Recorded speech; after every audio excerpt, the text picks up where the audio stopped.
Year of the Jellyfish. Hack your way in, get the flags, don't get stung. We're going deep into the waters of the Pacific today, boys.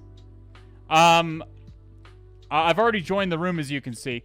There are no write-ups available for this. This is a brand new machine. I don't know if there are any write-ups available. I'm sure maybe you could find it a GitHub page that has a write-up up for it, maybe. But when I Googled it a couple weeks ago, I didn't find any. When I Googled it last week, I didn't find any. Is this a box jellyfish? It is. It is the box creator has a write-up. Oh, okay. Well, I didn't when I Googled it like a week ago, I didn't find any write-ups available for it. So whoever posted a write-up must have taken it down. Little Deed 123, thank you so much for the subscription. Welcome to the All Has Red team, my friend. First time subscription. Everyone welcome Little Deed to the cult. I mean the grouping of people that gather to do white magics and funny magic tricks. John Hammond has a YouTube video. Oh, damn it. I'm not even the first. Damn it. I should have done this earlier. I wanted to be the first one to stream it. Damn it. So John Hammond has a walkthrough video for it. We're not going to watch that, obviously. We're going to hop right in. Start machine. It is Newbie Tuesday, so we will be taking everything slowly.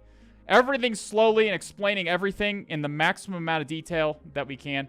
So we started the box. Let's get our VM started up.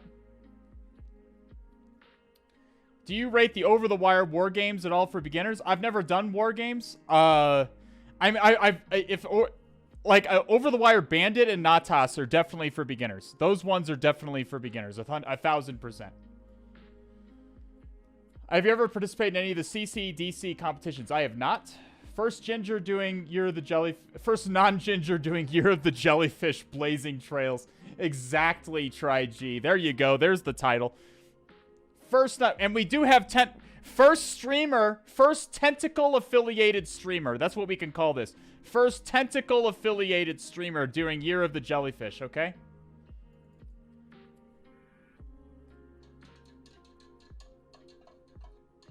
Cthulhu Fountain indeed, my friends. Cthulhu Fountain indeed. I'm halfway through Bandit. Bandit is great for learning Linux. Highly recommend Bandit for learning Linux. Lou Concerts, thank you for the follow. Cthulhu Fountain to you. Sammy Be Good, thank you for the follow. Mr. Slary as well. And Little Deed 123, thank you for the follow. Cthulhu Fountain to all of you. Namalot, if I didn't say you, thank you for the follow as well. Cthulhu Fountain. Do you record your stream? I'll be down for watching the stream back when I'm free, to be honest. The streams are recorded, all recorded on Twitch, and are available for 2 months after the first time I stream them. So yes, you will be able to watch later. I may, if I think the box is good, I may also post the stream on YouTube later. I try to pick one stream a week that I post on YouTube.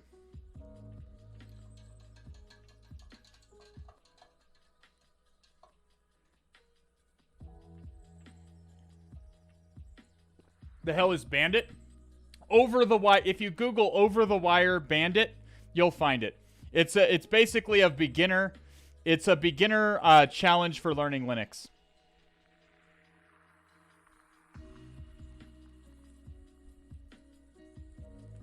Okay.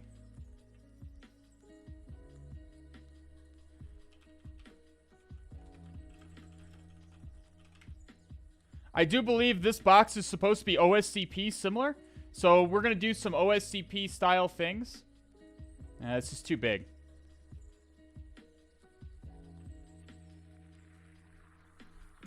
Alrighty. We're going to get right in there with these Nidarians. Who knows what a Nidarian is, chat? Biologists, raise your hands. Who knows what a Nidarian is? I'll give you a hint. It's not hard to figure it out.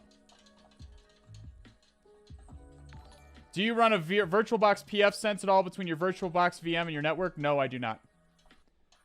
No, a Nidarian. Here, I'll Google it for you. There's a silent C, you idiot. No, octopi are cephalopods.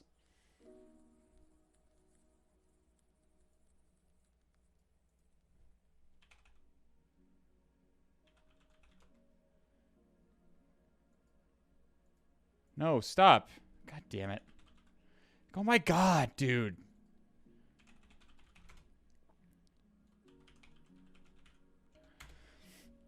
Cnidaria. Phylum Cnidaria. The jellyfish. Phylum Cnidaria. Jellyfish. Anemones. And so on. Phylum Cnidaria. I have a biology degree, okay? Biology's coming into play every now and then, okay? It's coming into play.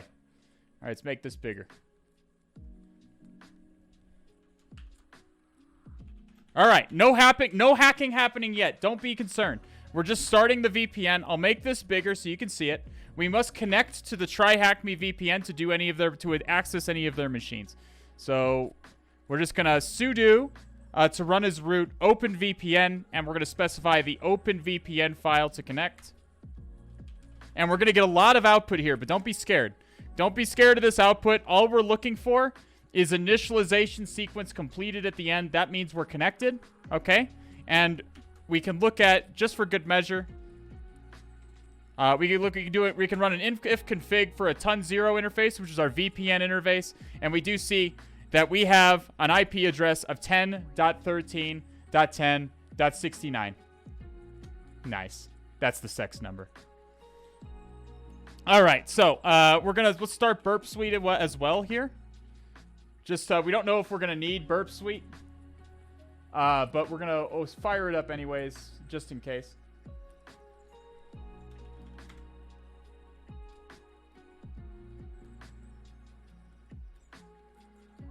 Am I the only one who pronounced it sudo? It's sudo, because you're switching user and you're doing. Switch user and do.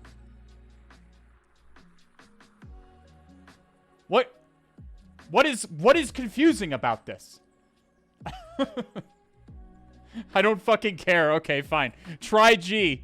TryG does not care. I thought it meant super user do.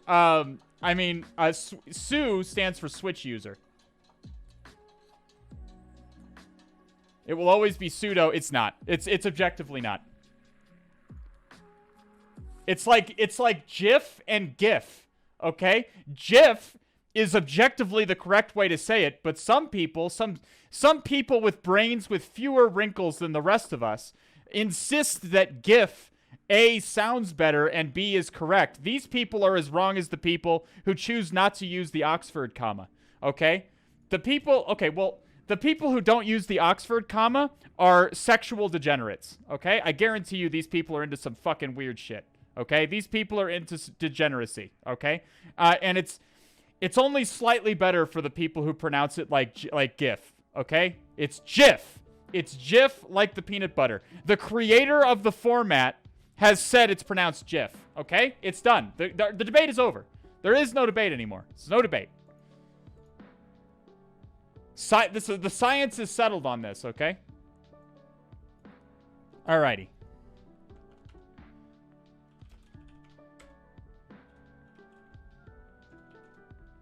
Oh my god. Year of the Jellyfish. CD, Year of the Jellyfish. T-Mux new, TAC S. Year of the Jellyfish. Okay. So we could try to ping the machine. Where are we at? Where is our... That's a weird IP address. They gave me a really weird IP address for this one. Usually it starts with 1010, but this one is on a different subnet. Okay, so we can't reach it. Did we start the machine? We did.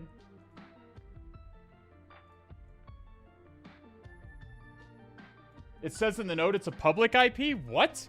Okay, well. So it's not on the VPN? Hang on a second. Let's see if we can browse to it. It's a public IP. Very interesting. It's an AWS. That is interesting. Okay, let's pop it up then. Let's open Firefox. Let's browse to it.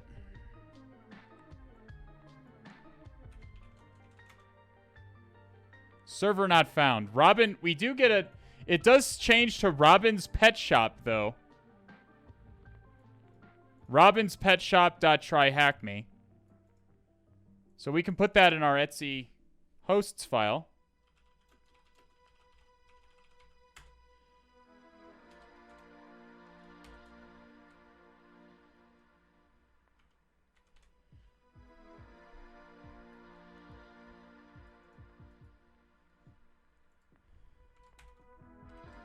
Oh, did I not explain T-Mux? So, T-Mux, this is Newbie 2. Okay, what are you confused about, Inside Sources? What are you confused about? We're just trying to connect to the machine right now. We're just trying to connect to the machine. That is all. But if you're confused, what are you confused about? And I'll clear it up for you. I promise. What do you got? God damn it. Just copy this.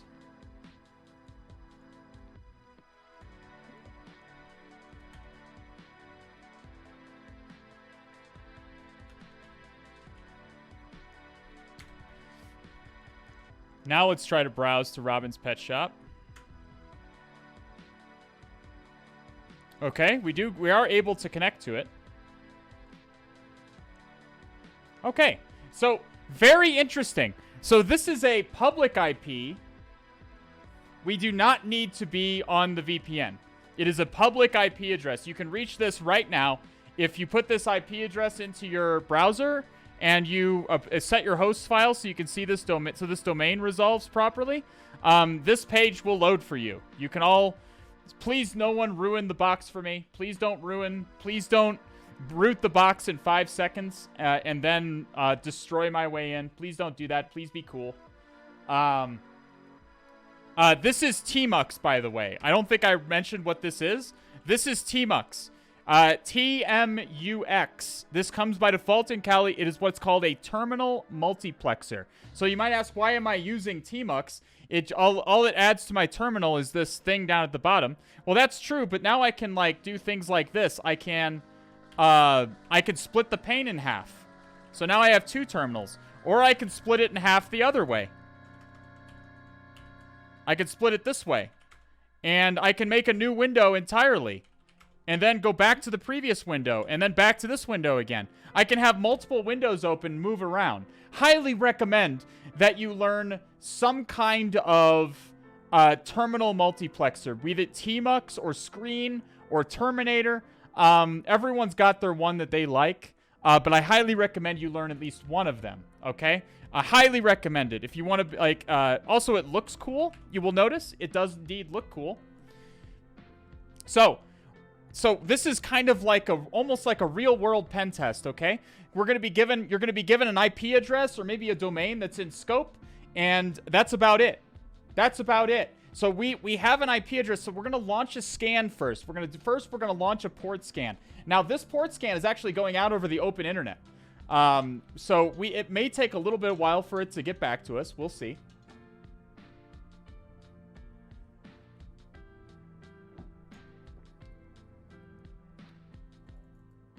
Remember, children, to run touch hush login before installing T-Mux. You don't need to clear the screen every time you see a new pane. Yeah, I haven't figured out. T-Mux is installed by default in Kali. I haven't figured out. I have not. That does annoy me, but it doesn't annoy me enough that I ever decide to solve it at the very moment that I encounter it. I'm always like, I need to take care of that at some point in the future, and that point in the future never comes. So, I'm just kind of coping with it now. So let's first start with a simple port scan. So Nmap is the port scan we're going to use for this. Stands for Network Mapper. And we're going to start with a very simple one. Typically, you're going to want to start with a staged Nmap scan. What does this mean? That means we're going to be doing multiple Nmap scans. We're going to start with one that's only going to target very common ports to begin with. Just so that way, because the longer ports, especially the longer scans, especially going out over the open internet, are going to take a longer time to complete. Okay? And we don't want to be sitting here. We want to make sure we're using our time efficiency, our time efficiently, rather than launching these scans that take a really long time and then coming back in the morning to actually do any pen testing. Okay? It literally tells you in the window how to hush the login, you lazy ape. Yeah, but I do that, and then T-Mux still complains when I start it. Notice it doesn't, when I start a new terminal window, look, when I start a new terminal window like this, okay, start a new window, you're going to notice it's not going to complain about it. I start a new terminal window entirely, and it doesn't complain, because I've already done that hush login thing. I've already done that, but whatever T-Mux is doing is overriding that. It's resetting it every time. So doing the hush login doesn't change anything for T-Mux. It only changes it for the screen, or for the terminal window. So we're going to launch a simple, it looks like we're going to be doing robinspetshop.tryhackme. We could just put that domain in here. So let's just launch, we're going to launch a simple Nmap scan. This one might take too long, actually. Let's just do TAC-P for common ports, 22, 21 for FTP, 22 for port for SSH. We can also do 23 for Telnet. We can do 25 for SNMP. We can do port 53, port 80, port 443 for SSL. We do see that SSL is definitely up because we're connecting to it over HTTPS. So port 443 is what we're connecting to, is definitely open. We want to try 8080 for an alternate HTTP port, 8443 for an alternate SSL. We can also try, I think this is a Linux machine. So we can just start with those. Let's just start with we can try 445 as well, I suppose. 445 is usually not exposed to the open internet, but we can try it anyways. There we go. We could try, I don't know, 1433 and 3306 as well. 1433. These don't have to be in order. It's just my OCD. 3306. This one is MSSQL, Microsoft SQL. This one is MySQL, MySQL. Very common things to see running on a web server. So we're going to go ahead and launch that. See, normally, I mean, there are literally 65,535 TCP ports. A regular Nmap scan is going to scan 1,000 of those, the most common 1,000 of them. But that's still going to take a little while, so we're going to launch a number of Nmap scans just so we can get feedback quickly. We do see that port 21 is open with FTP. Port 22 with SSH is open. Port 80 and 443 are both open. The rest of these are actually showing filtered. So what does it mean when a port is showing filtered? This likely means there's a firewall in the way. Okay, this likely, usually when it's filtered, it means there's a firewall in the way. What does this mean from a, how does Nmap tell whether a port is closed or filtered, you might ask? Well, when a packet hits the firewall, based on its list of rules, will decide to do one of three things with that packet. Number one, it's going to allow the packet through. It decides that the packet meets its rules, and it will allow the packet through.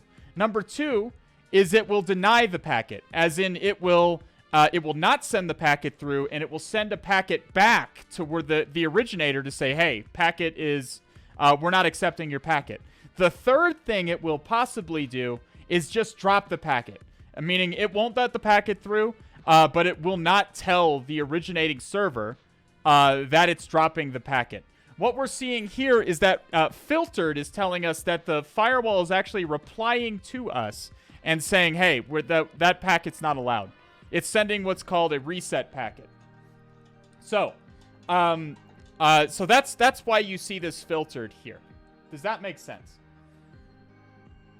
I think I got results back when I ran Nmap with the TAC-PN option. Yeah, it appears that I can reach it with ping. TAC-PM means that Nmap won't ping to begin with. So that sometimes helps if the box isn't responding to pings. TryHackMe box with 2280 and 443 open? You don't say. Yeah, exactly. So it's not outright saying there's no connection here, just that it's not allowed to connect to it. It's replying to that packet to say, hey, we don't let that packet through. That's what filtered means. There may or may not be a service on the other end of this. There may or may not be a service. My guess is no, because it responded to all of these with filtered. So the firewall seems to be configured just to just to explicitly deny every packet that doesn't meet a certain like 8443, port 21, etc.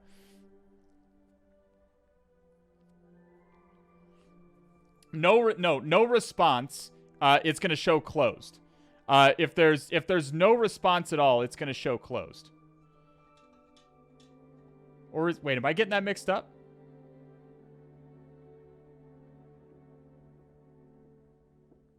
I don't think I'm getting that mixed up. Because most firewalls will deny by default. I might be getting that mixed up. Am I getting that mixed up? Let's Google it really quickly. This is in the interest of all of our learning. TryHackMe, or not TryHackMe. Nmap filtered state.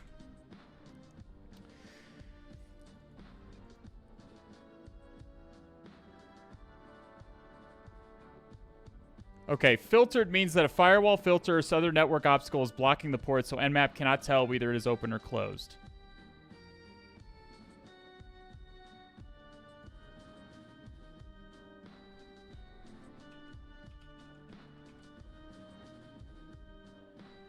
Open means that the application on the target machine is listening for connections. Filtered means that a firewall filter or other network obstacle is blocking the port, so Nmap cannot tell.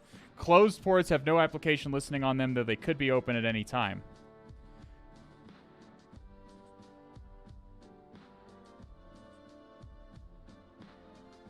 So I'm pretty sure that'll be a reset packet. Yeah.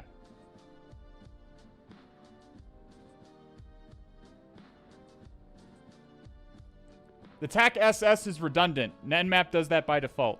Okay, so we want to do a little bit more of a targeted scan now.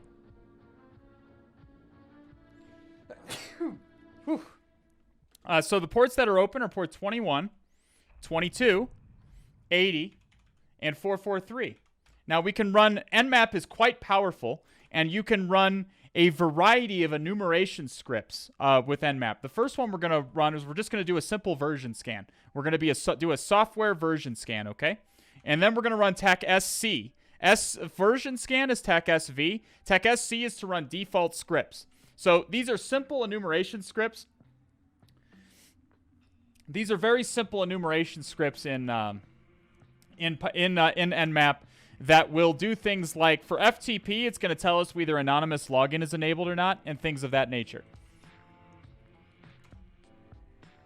And it's going to tell us information about, like, the web server for port 80 and 443. You'll see. You'll see here in a second the kind of output we get with TAC-SC. Breakout Wireshark. Let's get a definitive. That seems like a lot of work. But we can look at it. I'll do it in a minute. I'm gonna do it in a minute.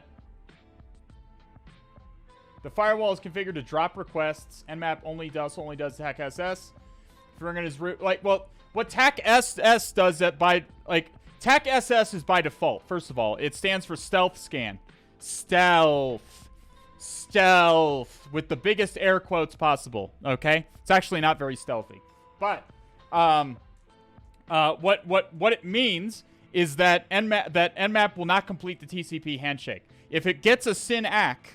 The TCP handshake is SYN and then SYN ACK and then ACK. Okay, Nmap will send a SYN packet to every port it's scanning, every TCP port it's scanning, I should say. And if it gets a SYN ACK back, it's just not going to... Normally, it would complete the handshake and send an ACK, but Nmap isn't going to send that ACK. Instead, it's just going to assume that the port is open and move on. If it sends a SYN packet and then doesn't get a SYN ACK back, or it gets a reset packet, it's that port is closed or filtered. Nmap by default leaves you hanging. If you do TAC-ST...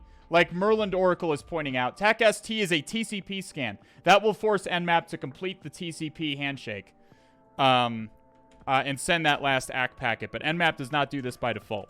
So, we do see VSFTPD version 3.03. There is a backdoored version of this FTP server. It is not this one. I believe it's 234, or it's or something. We can check it up. We can check it really quick. So we search exploit VSFTPD. Backdoor command execution. It's version 2.3.4. Okay? So it is not this one. We do see remote denial of service. So we can, there does appear to be a denial of service exploit present for this. So we could destroy, we could basically probably DOS that service. This is usually not going to be something you're going to be allowed to do or something that's desirable to do on a penetration test. You don't want to mess up your target server if at all possible. Sometimes unexpected things do happen, but there's generally an understanding between you and the client, either explicitly in the scope or just implicitly, that you're not going to purposefully try to shut down their shit. Okay? So this would be a finding. I would definitely point this out to the client, and I would say, hey, you got one of your software seems to, one of your exposed services seems to be vulnerable to a denial of service exploit. Highly recommend that you address that. We did not exploit it because we were afraid of DOSing your server. I guess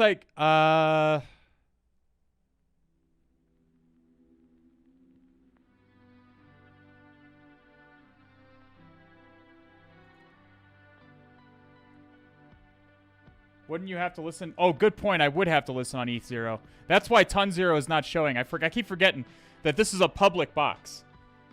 Okay, unfortunately, we are going to need to put in a filter here.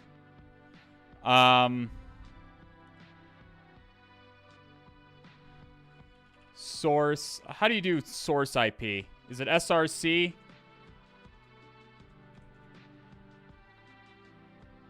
I always forget Wireshark filters. Let me just Google it. It's IP.source? Okay, it's IP.source. Okay. I always forget the Wireshark to specific filters. So we are going to want to notice that there's lots of ARP stuff going on, IPv6 stuff. We want to filter all this out. My box is talking over my network all the time while we're sitting here.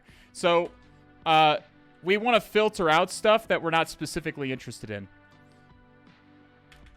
Equals, what is the IP address? Copy. Like that. Or is it and?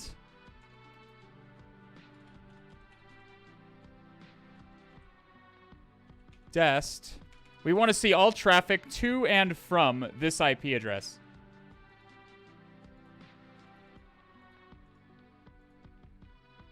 Okay? Okay, cool. So now if I browse to the... Now you don't see anything, right? There's probably an easier way. Look, there's probably an easier way to type this, okay? Do we have to worry about the host? Hopefully we don't have to worry about that. Let's try browsing to it and see if we get packets. Let's just refresh the page. We do not see packets. I might have to put the host.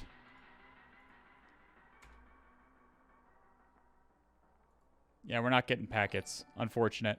So, and... Oh, I'd have to... This has to be or, actually, I think, right? Or...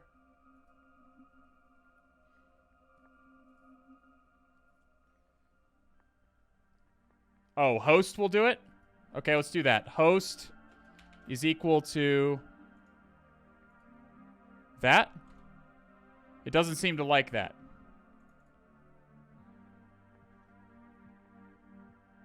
So IP-ADDR works?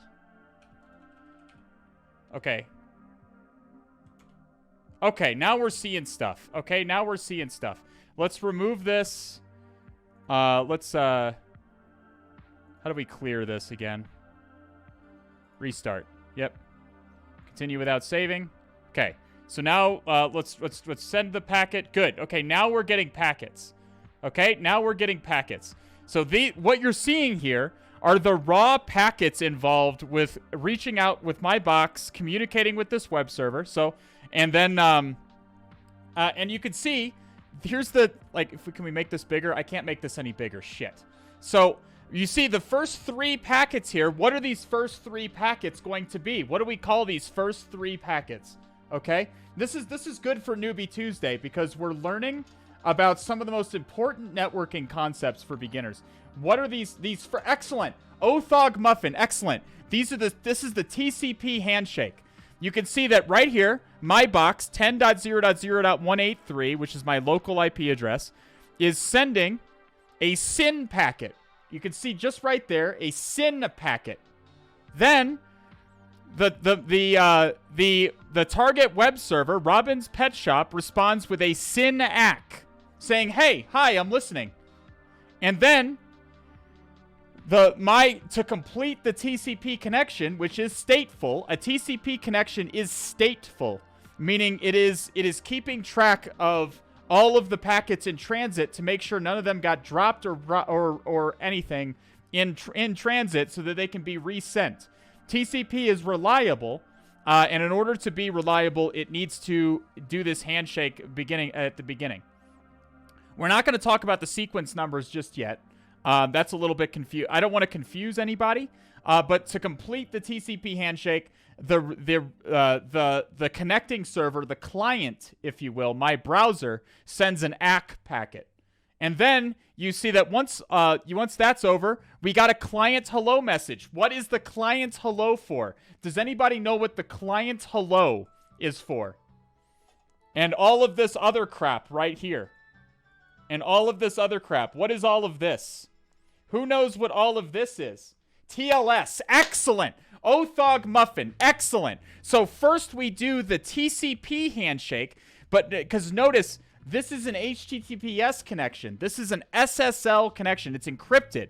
So not only once the TCP handshake is established, then we do the TLS handshake. Okay? We do the TLS handshake, which again is complicated. But basically, the TLS handshake is agreeing upon an encryption key to use for the session so that the session can be fully encrypted. And then you'll see down here is the actual HTTP data is going over the network down here. And you'll see you can't read any of it.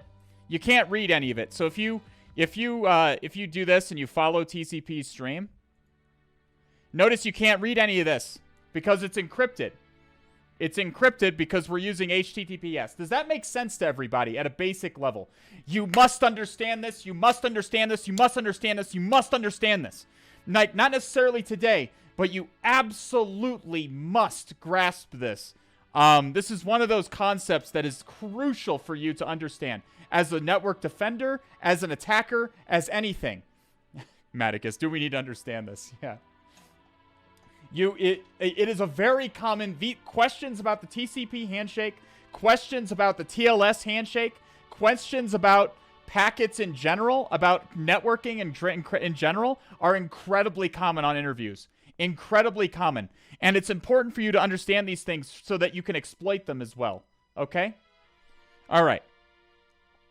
Okay. So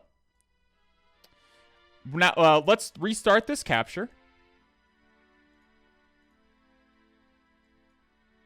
Okay, now we're going to use an Nmap scan. Okay, we're going to do the Nmap scan again, and this time Wireshark is going to capture the traffic, and we're going to see what happens. Let's go ahead and let's do all those ports again.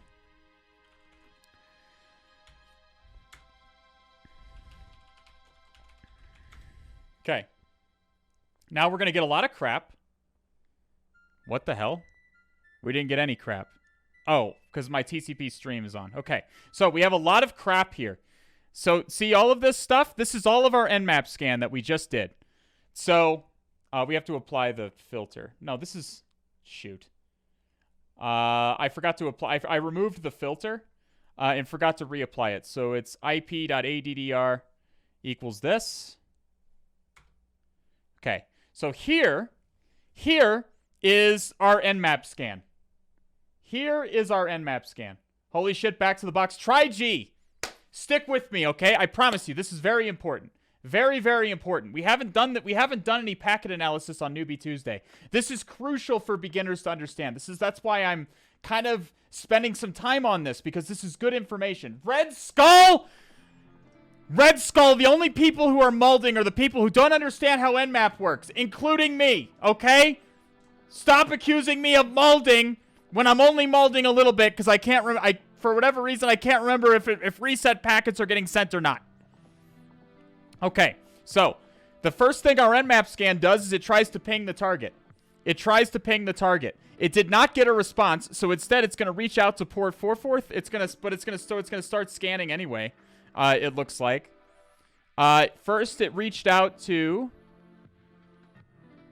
It sent a bunch of SYN requests. Notice it sent a bunch of SYN requests.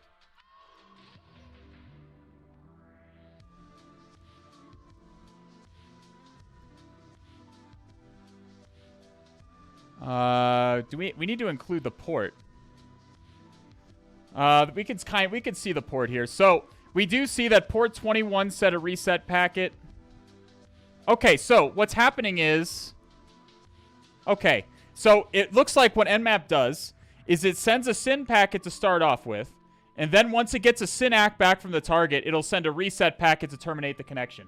So actually, if Nmap scans a port and it's up, which it is with HTTP, we can follow this TCP stream here really quick.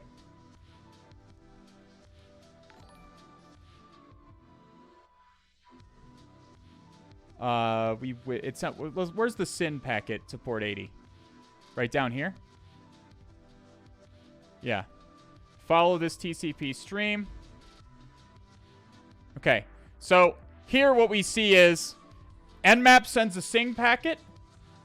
We got back from the target a SYN ACK, so Nmap knows it's up. And then Nmap sends a reset packet. Like, hey, the connection didn't work, tear it back down again. And then it moves on. Okay, that's how it works. We're learning how Nmap works right now. Set our filter again. Okay, so what about when it sends a packet? So here's one of the filtered ports. Let's look at port 25. Right here. Follow TCP stream. Okay, so we see that a SYN packet was sent, but nothing was received in response. So filtered is actually when the packet is just being dropped. Okay? The packet is just being dropped. Does that make sense? Okay, so we've now established it. The filtered packet, the filtered response comes when Nmap sends something and gets absolutely no response. Does that make sense? Is everyone following on how Nmap works? Any questions before we move on to the machine? Any questions?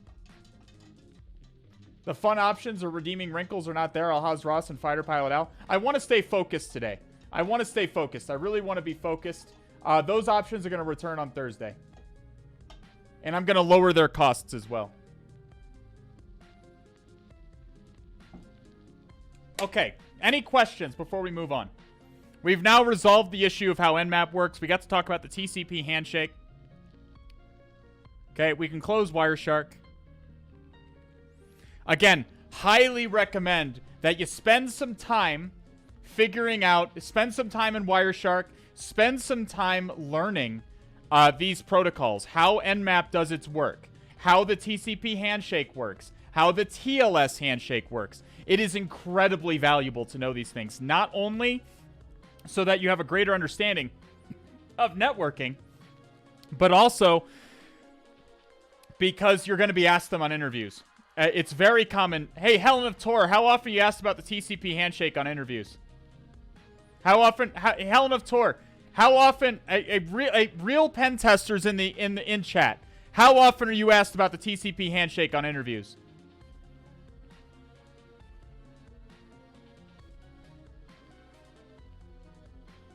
The TCP handshake is an incredibly common one.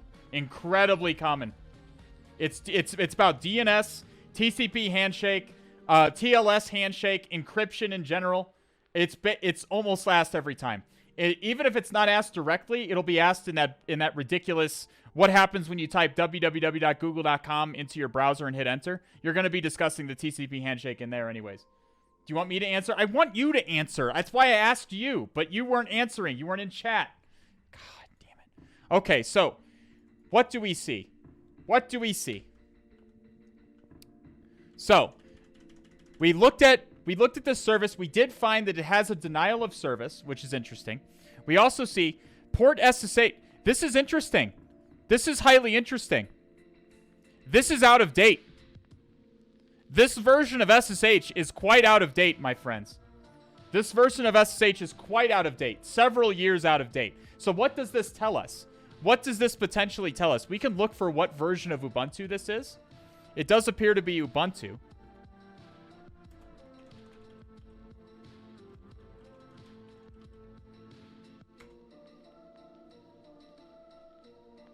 Okay, now Helen of Tor is berating me in the chat.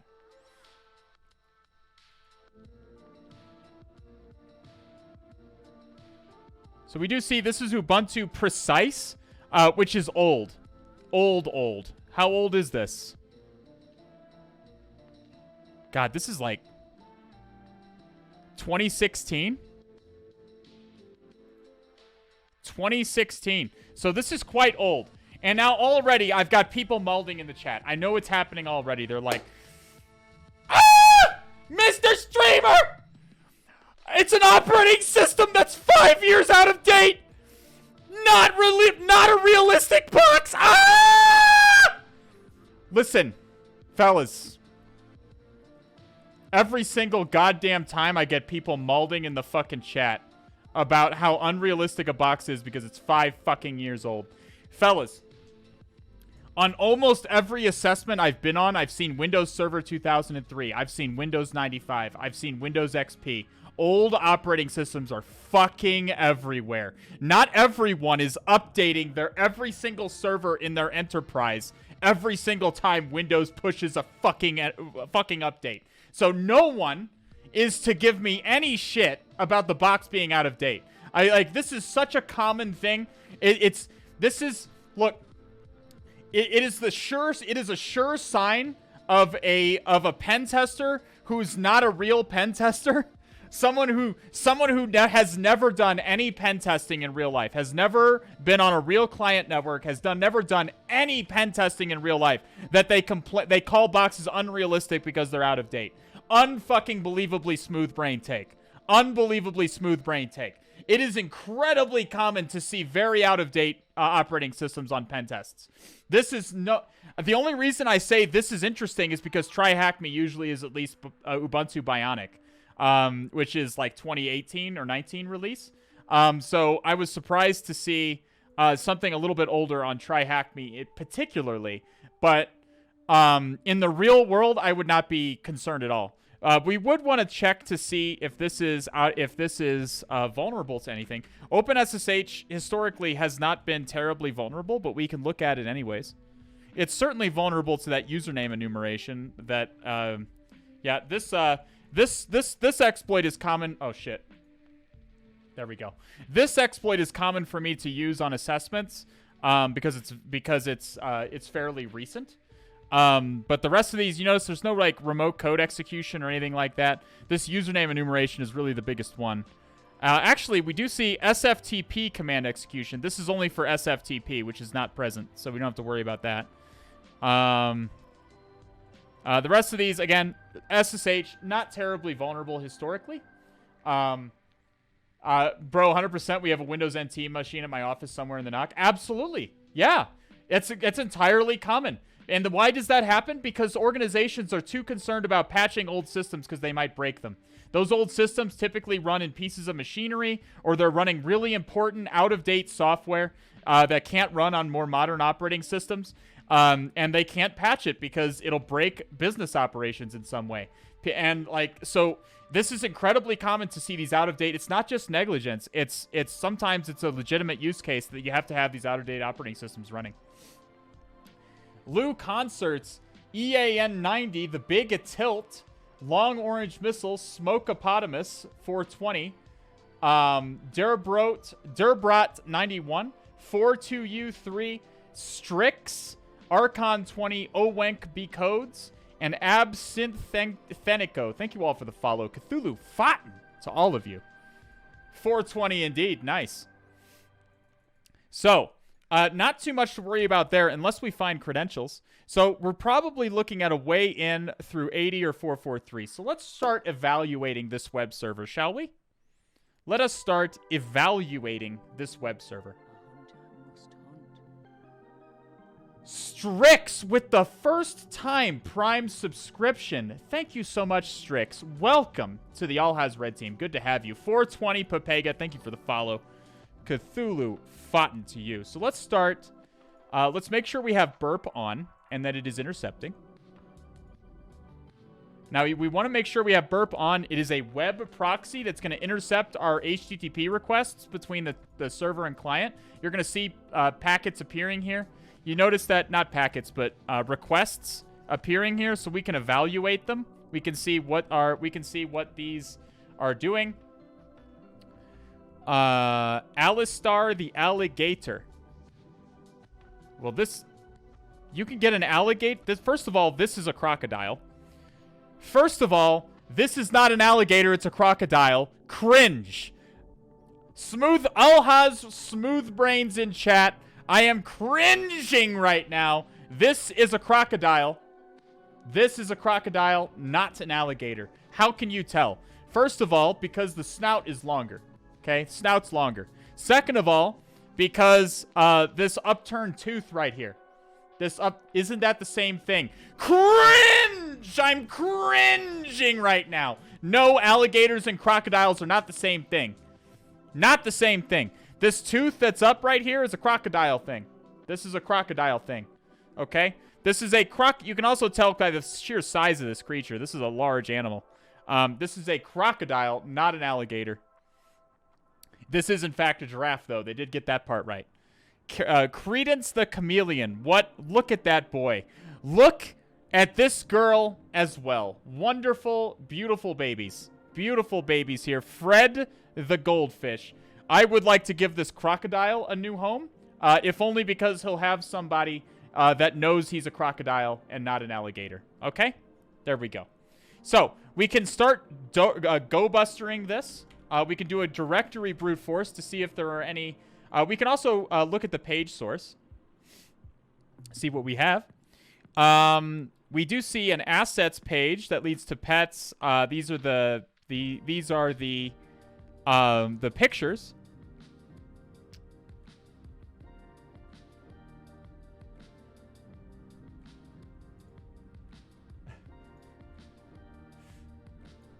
Please root box and fix the web page. Exactly. I actually do want to do that. I think we're gonna do that. When we root the box, we're gonna fix the web page so it says crocodile.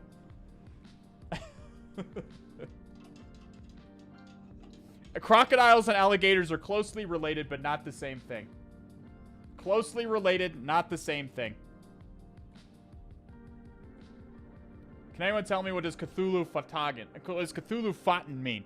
It means Cthulhu dreams in an ancient eldritch language of an alien race that we cannot properly pronounce. Just funny words. Just funny words. Don't worry about it. Definitely not a cult. Definitely not a cult in any way. We're just saying the funny words, okay? Just the funny words. That's it. Ferox Buster. And we'll just go ahead and use the default.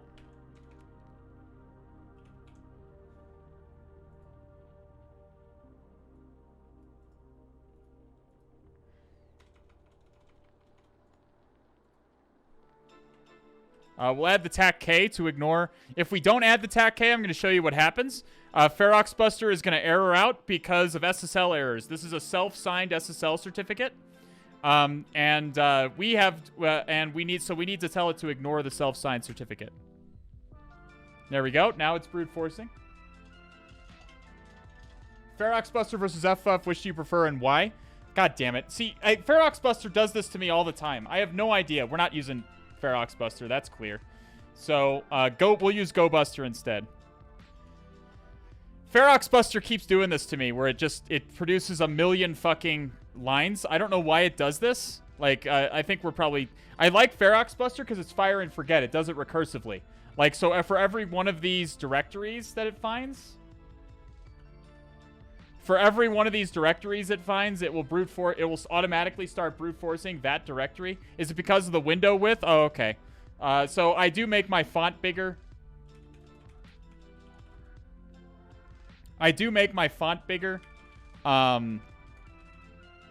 Attack you. We'll use Go Buster. I make my font bigger when I do it to you guys so you guys can see.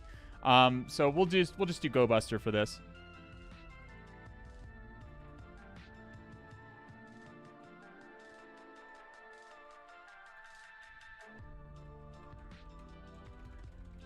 So we're now on a mission to correct our friend, our poor defamed friend Alistair, who is in fact a goddamn crocodile and not an alligator.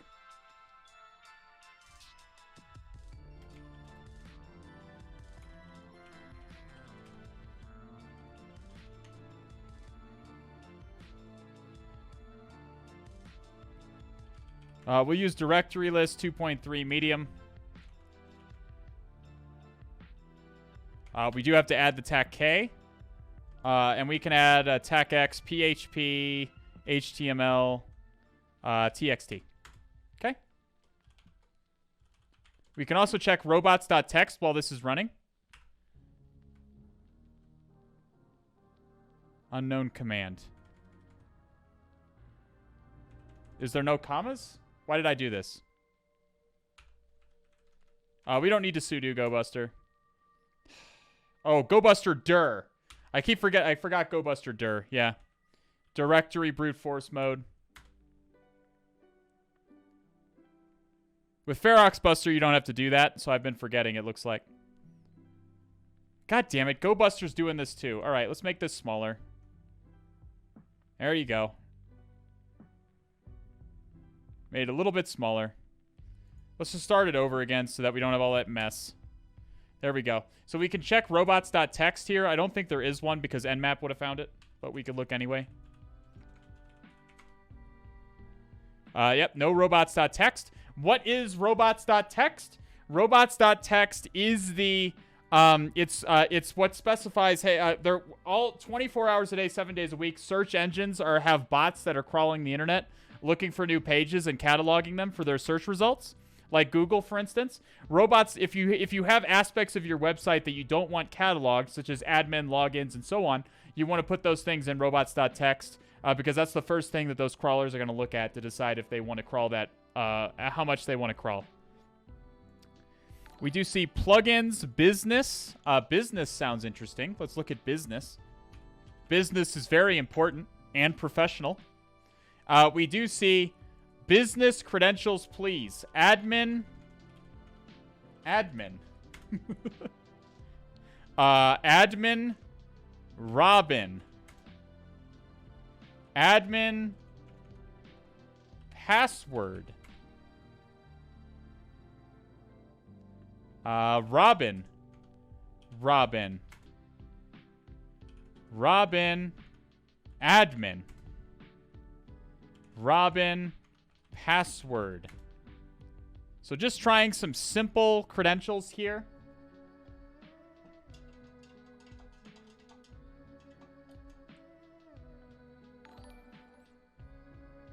Alistair, not an alligator. We can go admin, password 123. Robin, password 123. Nothing. Okay, so probably nothing there. It's always good to check login pages for any kind of config. Interesting. Let's take a look at that. We do get a 301 redirect when we browse to it, so let's see what it is. Where is it going to redirect us? Config.yaml. How interesting.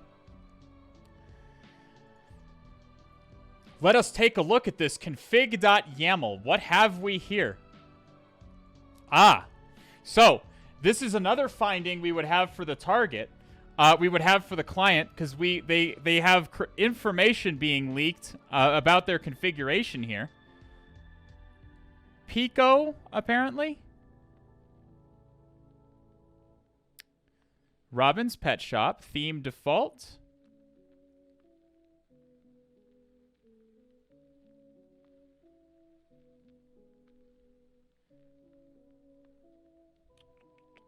I'm not seeing any credentials or anything in here. This would still be something I'd refer to the client. Pico's version can be found from a link on their homepage. We know it's Pico, but we're not sure what what version it is. We do see a license directory. Let's browse there and see what that is.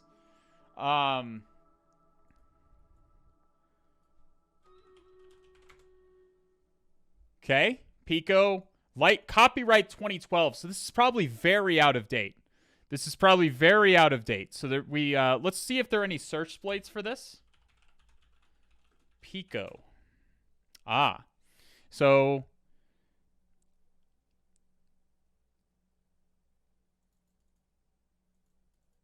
doesn't look like anything too exciting right off the bat.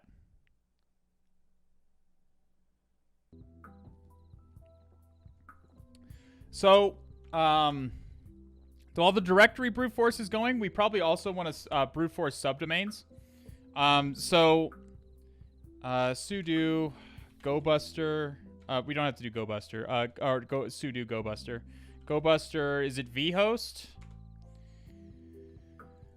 Vhost enumeration mode.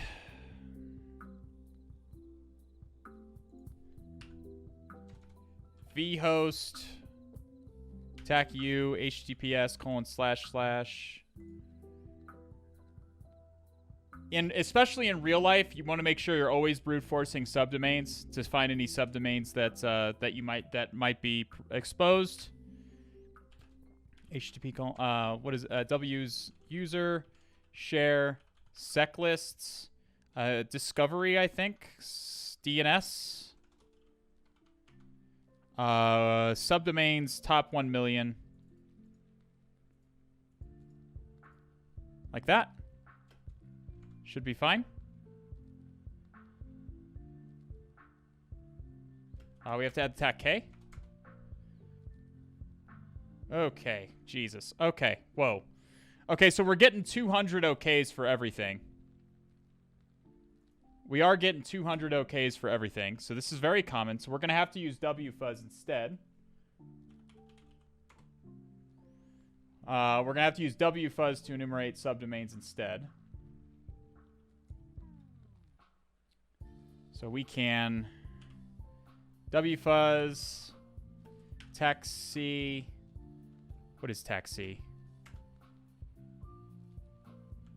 I always forget wfuzz's syntax. Output with colors. Yeah, we definitely want that. Wfuzz, tax C, and what's tax Z? Payload. Tech D. What is tech D? I have like no, we don't want to use post data. Tax C, HTTP.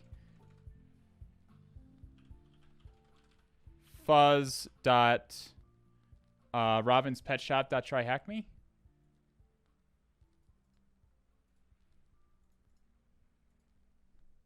Like that. Then we're gonna have to determine what's a hide later. Word list, user share sec lists.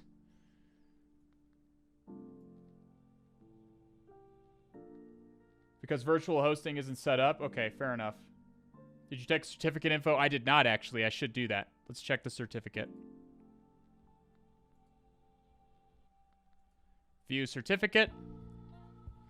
This is Portswigger's certificate, unfortunately, because we're connecting through burp. So if we turn burp off, and then do https:// Robin's Pet Shop. Now, again, it says connection not secure because it's using a self-signed certificate, which Firefox does not like. So we do see... Oh, so this is a situation where we really wanted to view the certificate. This is always a good thing to do. I always do it. I don't know why I didn't. I don't know why I didn't this time, but if you've watched previous streams, you've seen me check the certificate. For information, because there's often things like the name of the names of people, potential usernames. We already knew about Robin here. Information about where it's based, which in this case appears to be Britain. But notice it's mentioning alternative names, and one of them is monitor.robinspetshop.tryhackme. Very interesting. We also see beta and dev, so we have a whole bunch of subdomains here, right here in the So we don't have to brute force this at all. It looks like there is subdomains, but we don't have to brute force it, which is nice. That's very nice. So I don't know why I didn't check the certificate, but I usually do that right away. I would have gotten around to it eventually, but I think I was so focused on explaining everything. So we have to put that in our Etsy hosts. You won't have to do that on regular assessments because these DNS names will resolve normally.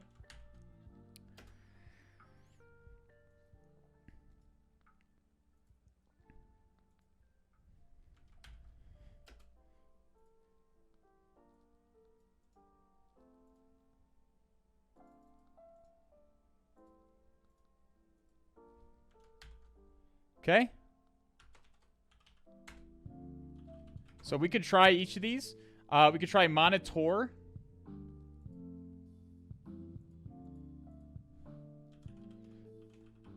But my point is, you do want to worry about subdomains with every target you go to. You definitely want to be worried about subdomains. Oh, we need burp back on. Turn burp back on. Accept the risk. Monitor is loading. Interesting. So, right off the bat, Jellyfin. It's offline. Monitor settings. Settings.php? So, is this a thing? I'm assuming it's not a thing. It looks like a custom thing. But we can check search exploit anyways.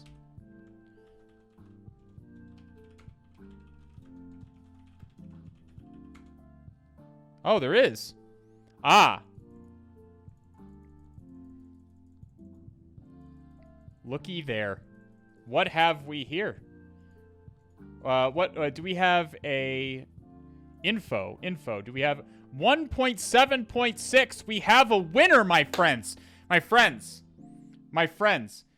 I know you're aroused. Okay, I know each and every one of you. Many of you are having interesting feelings right now, okay? You're like you're feeling your pee-pee's getting hard or whatever it is that's happening, okay? You're definitely getting aroused, okay? You're like it's okay. It's okay. Don't be alarmed.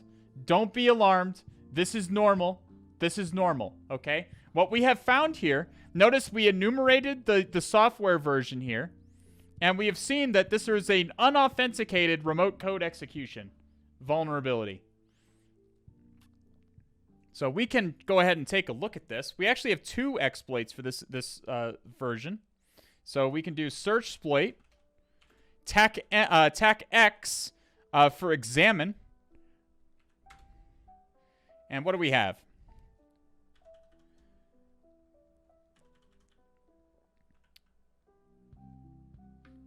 So it's going to upload a shell script, it appears. You want to make sure you're always reading every script before you use it. Search exploit and exploit DB, by extension, are pretty straightforward. But you can never be sure.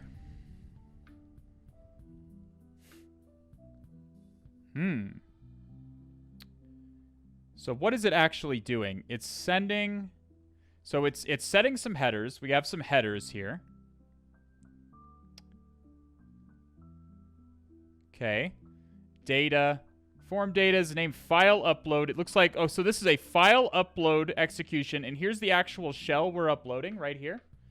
The actual shell, PHP shell exec.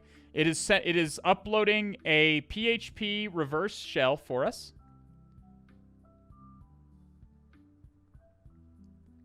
It's going to send that data.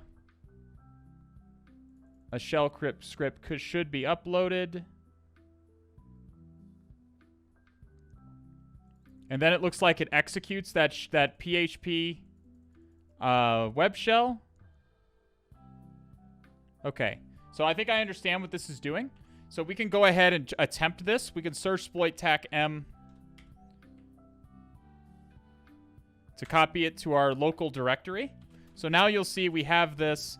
We can move 4890 to monitor RCE .py. Python 3 monitor rce.py tac h. Okay. Parameters. Target URL is going to be monitor. Let me look at it again. Let me look at it one more time. Less.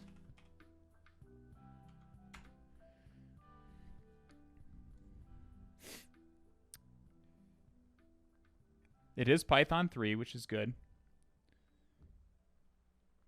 URL.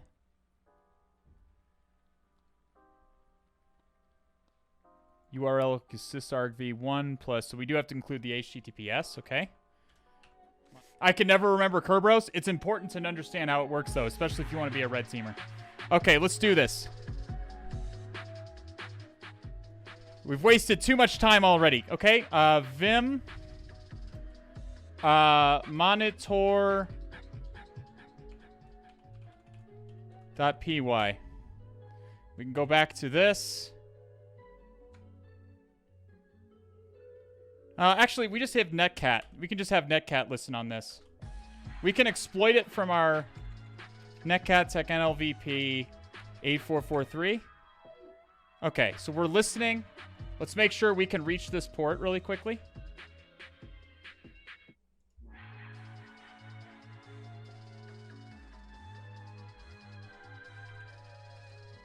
Let's make sure that we can reach 8443. Yeah, we can.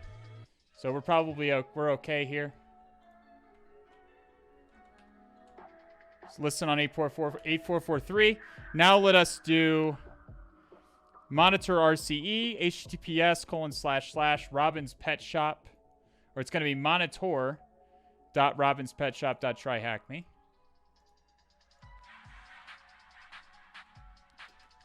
And then the local IP address is going to be the IP address of our instance that VandalTheGrey has very kindly given us. And the local port is going to be 8443. It's not a directory. Oh.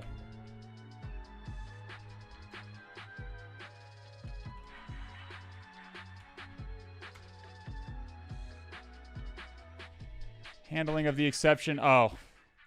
So we have a bad SSL certificate. We do need to modify the exploit to bypass that. So monitor exploit.py. We're going to have to set this host header verify equals false. So it's very common. You are going to have to modify exploits to get them to work properly for you. Verify equals false is going to tell it, it needs to be a capital F, is going to tell the server to not verify the SSL certificate. Otherwise, Python will throw errors. Okay, shell script should be uploaded. Did we get a callback? We did not. So that appears to not have worked. Would it be possible to catch a reverse shell without using a box with a public IP? I mean, yes, you can. Yes, but you need control of the router, and you need to set up port forwarding, like I was talking about doing. You need to set up port forwarding with a router. Okay, so there's something going on that's preventing this from working. Well, how does this exploit actually work? Let me look at it again. It's sending a request to PHP upload.php. Let's check that out.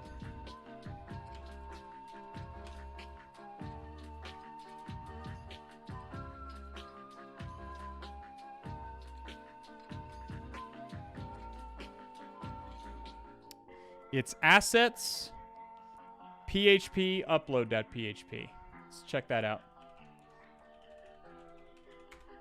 Let's browse to it. So it's expecting data here. Let's take a look at the burp requests.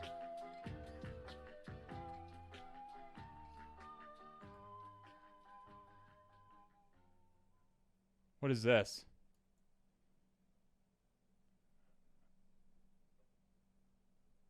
Is human equals 1. So is this on all the requests? This is unusual. This cookie right here is unusual. Make a post with burp and then it works. I'm sure it will because this is making a post.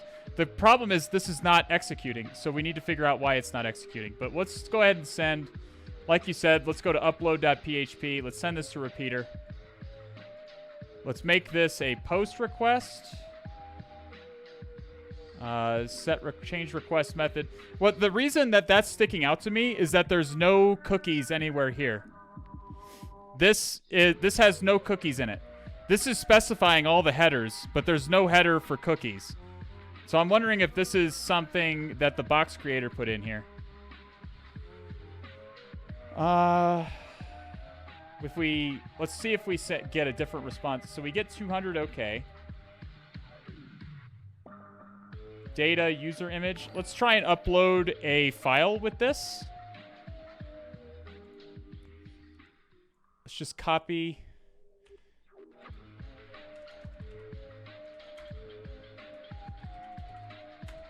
Let's try and do this manually. So we can copy all of this.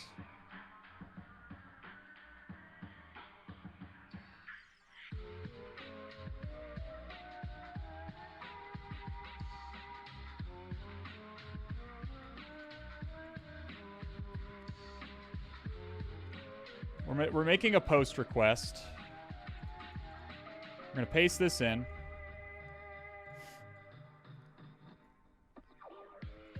We can replace these /r/ns with those. With carriage returns. This one is 2 carriage returns.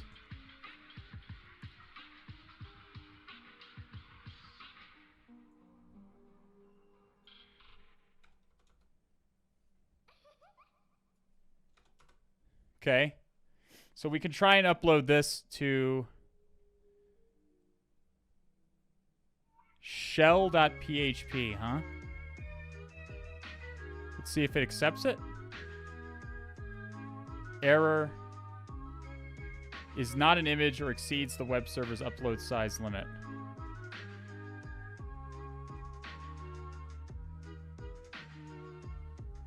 Okay.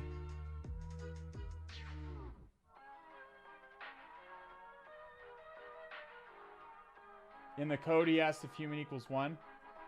So you have to set human as a cookie. That's very possible. I'm just analyzing I'm analyzing the web server's behavior before I do this.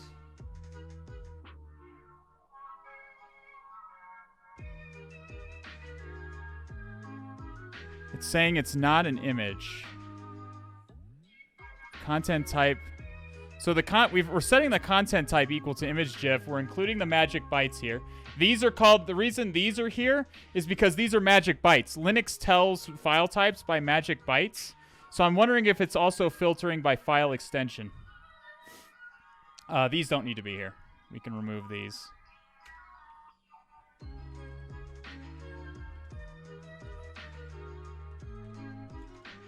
I'm wondering if it's also doing a file extension thing. So we can send not an image. So let's try just uploading a GIF. Is not an image.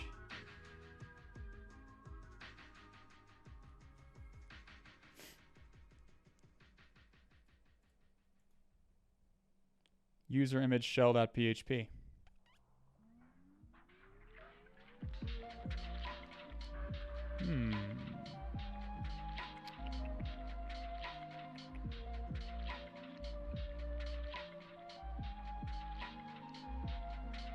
Check boundary. Yeah, it's probably the content type as well.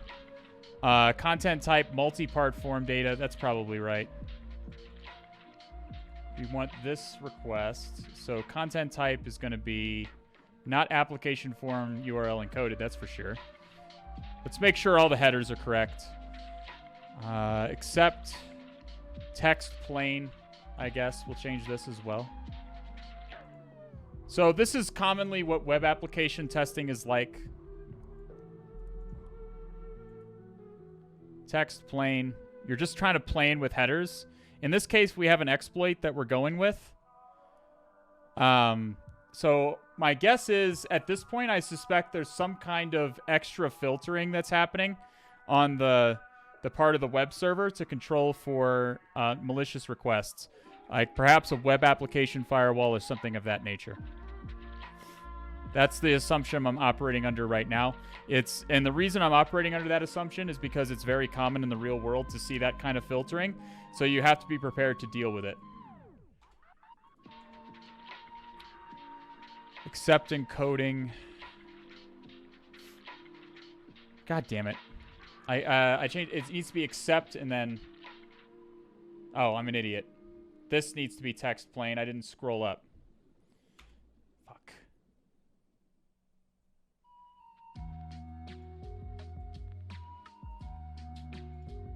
I'm just evaluating the server's behavior right now.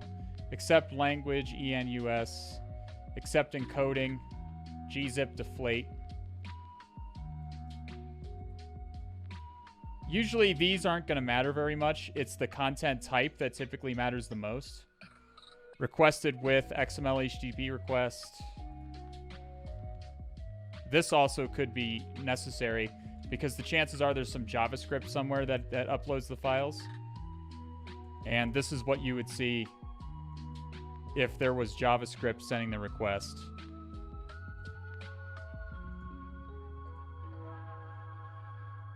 Content type, we've already changed to multi-part form data.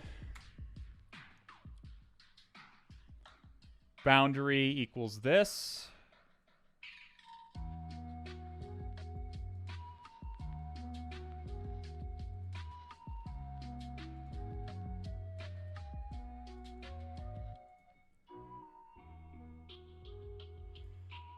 And then origin needs to be https:// it needs to be Robin's Pet Shop. We'll call it monitor at Robin's Pet Shop. TryHackMe.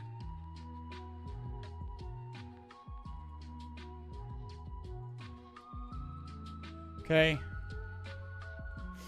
Let's see if it'll accept that. Okay, so that uploaded. We did see that shell.gif got uploaded. Can we browse to it?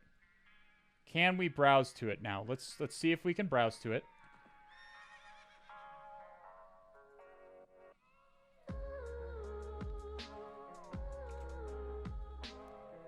Not found on this server. Oh, monitor.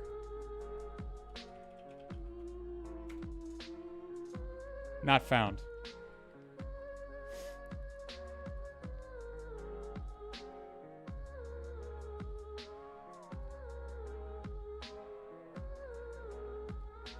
When I did this, I proxied the exploit script through burp.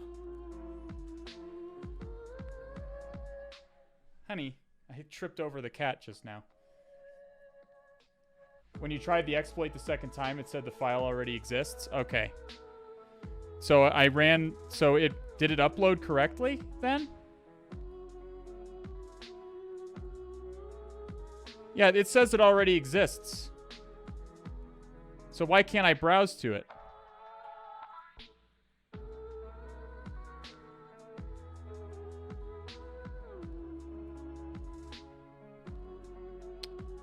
Well, let's try a different name here. Let's just try shell1.gif. And let's try shell1.php this time, perhaps. Is not an image. Okay, so now we know for a fact it's doing something on here. So can we do like a .gif.php situation, perhaps? Not an image. Can we do .phtml?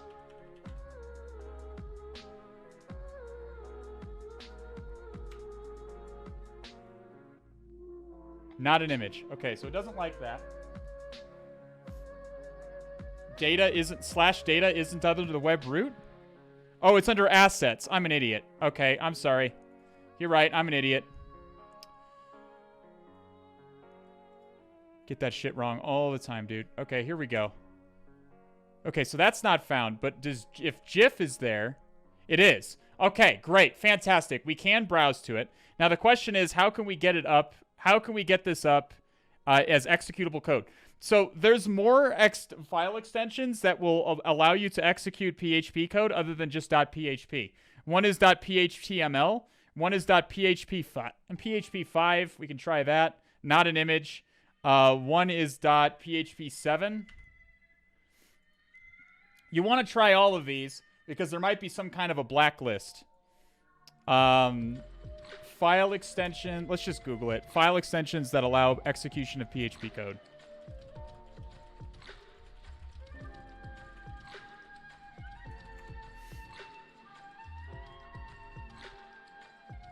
PHTML, PHP3, PHP4, PHP5, PHPS. Let's try all of these.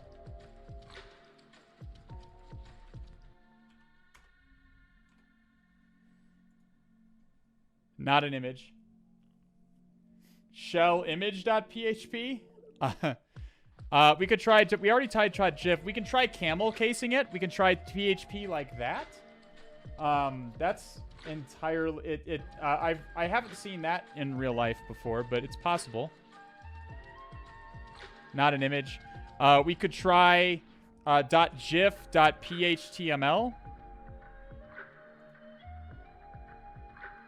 Oh, that worked. That one worked. That one worked. That one worked, chat.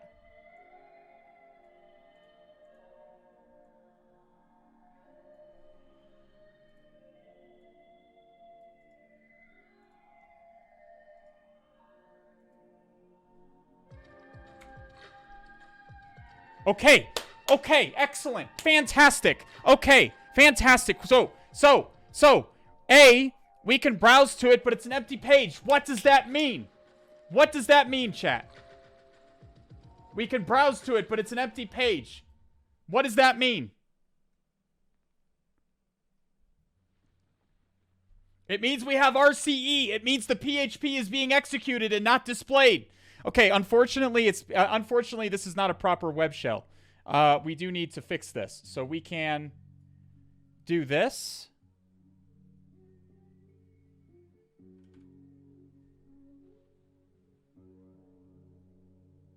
So we're making our bash reverse shell here. So it's going to be the IP address of our instance here. You're fucking teasing me right now, and I don't appreciate it. We're getting there. I know. I get it. You're feeling, you're being edged right now. I get it. I get it. You're edging. But like, this is important. It's gonna make your orgasm much stronger. Okay. Be patient. Be patient. Focus. Okay. 8443 is what we're listening on.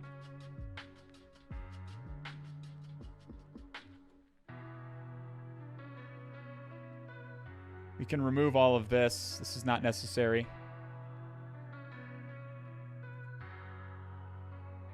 And we're going to have to upload it as a different name. So shell, let's just call it Cthulhu. Cthulhu.gif.phtml.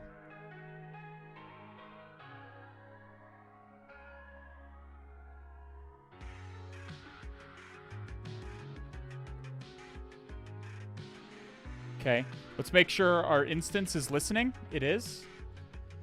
Now let's upload. It did upload. Now let's browse to it. Cthulhu.gif.phtml.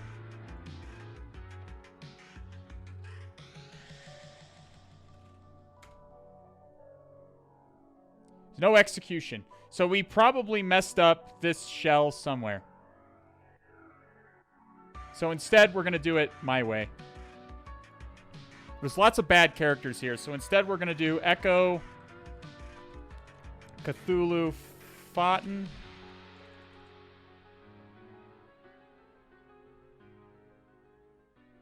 Actually, let's just...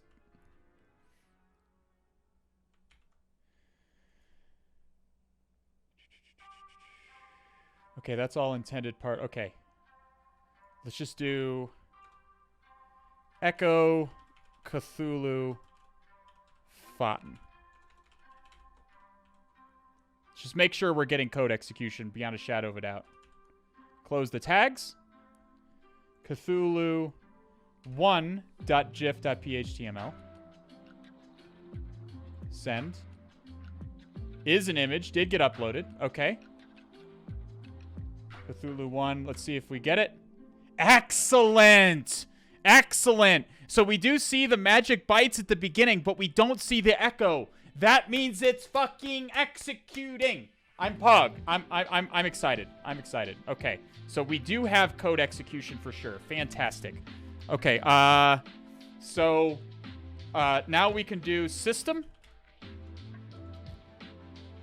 $_request CMD. Close that. And we can upload this as Cthulhu2.gif.phhtml.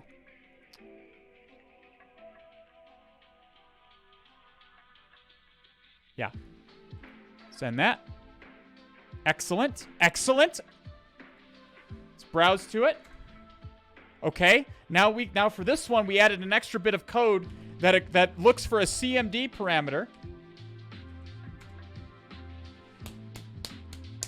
What do we have here? Code execution as dub data, my friends. We have code execution as dub data. Excellent. So we can send this to repeater. We can change this request method to a post request. And now we can put our bash reverse shell in here. We don't have to worry about all those pesky bad characters we had before. So the IP address we're going to use is the IP address of our instance right here. The port is going to be 8443. Copy the reverse shell. We're going to slap it right in here. We're going to URL encode it. We're going to send it.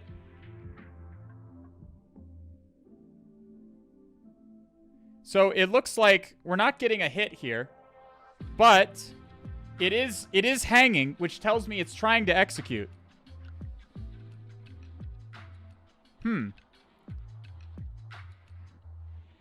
I browsed this to make sure it was listening. It looks like it's trying to reach this and failing.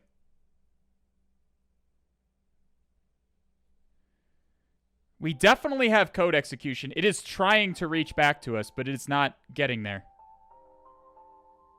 Interesting.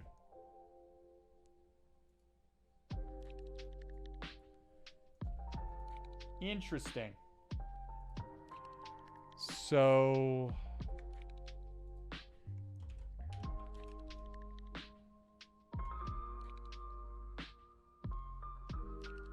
it also failed to connect here. Did my instance die here or something? Ooh. My instance looks like it's dead. VandalTheGrey, help? Help? It looks like my instance is dead. My SSH session is dead. So that would be why, by the way, that would be why it's hanging. It's hanging here because we actually have a reverse shell. The reverse shell looks like it connected back, and I just lost my connection. So SSH...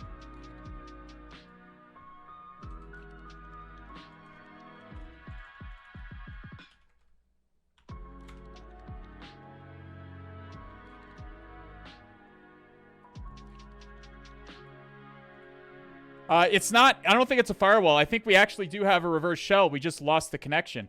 Yeah, see, now we're connected again. PSAUX grep netcat.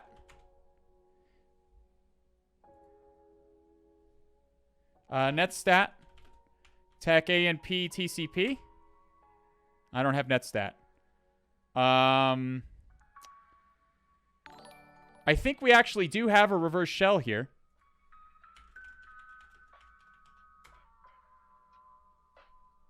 Let's try it again. Come on. Come on. There we go. Pog? Pog?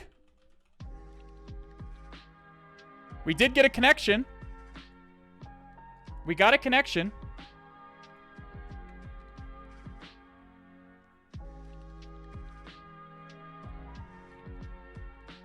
I don't know if we have... like, it's not...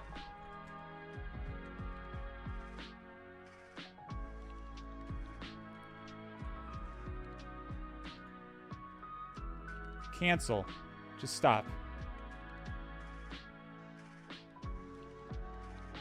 Let's just cut this out. CMD equals ID. Make sure it's still listening to us. It is. So we do have code execution. Now, if we paste this back in... Ah! Wait, what the fuck? No! What did I... Why?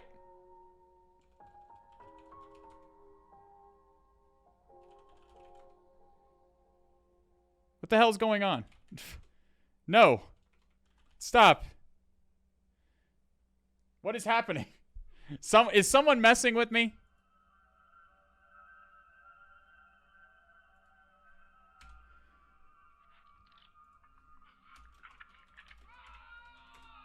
So we're listening again. We send.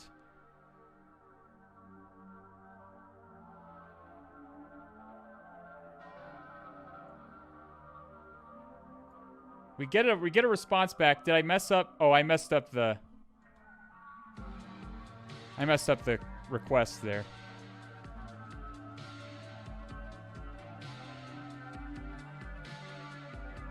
Is it a rights issue? I don't think it's a rights issue. Come on.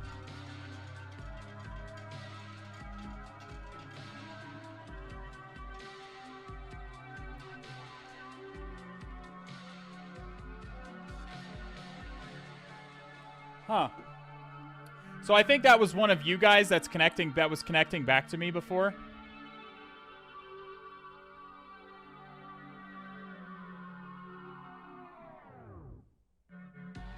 This is a pain. What is going on here?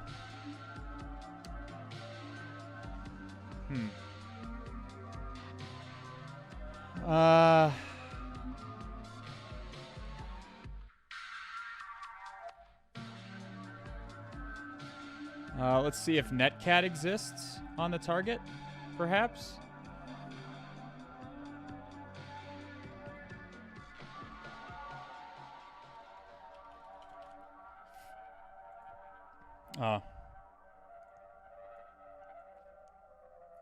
This needs to be URL encoded. Nope, no netcat. Is there Python 3? Okay, there is Python 3. I mean, it shouldn't matter. Bash should work.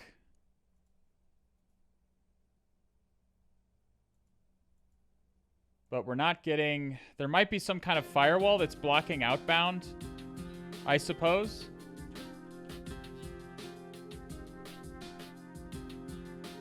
But I can't imagine they'd have some kind of firewall that was blocking outbound connections. I can't imagine they'd have some kind of firewall that's blocking outbound connections if they expect us to get a reverse shell here. Come on.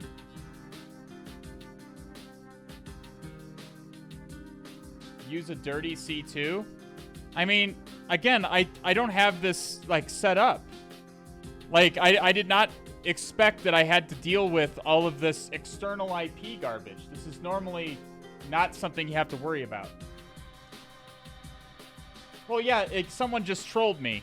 I get that, but they're very fun. That person is clearly very funny.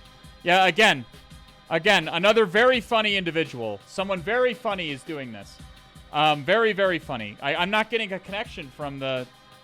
I'm not getting a connection from the target, though. It's just hanging forever.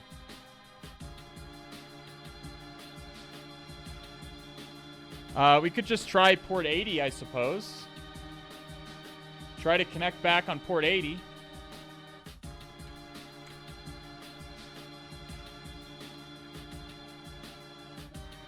Please stop connecting to my port. I'm asking you. Please stop. I'm asking you nicely. Please stop connecting to the port. Okay, finally. Okay, it looks like 8443 was being blocked, but we do finally have a reverse shell, which means... Hackerman. I'm in. All right, we finally got in there. A little bit of molding, a little bit of molding, a little bit of trolling.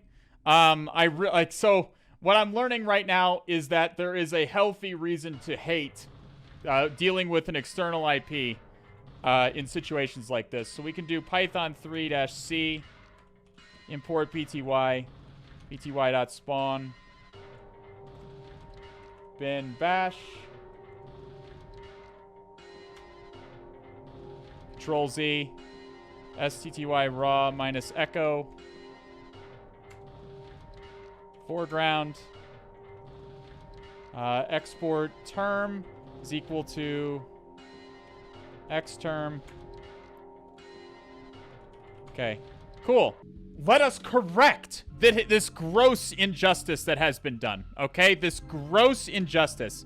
Where is this? Where? Oh, we have flag 1 here. Cat flag 1. So we do have a flag here. We'll copy that flag out. Where is my TryHackMe window? I have so many windows open now.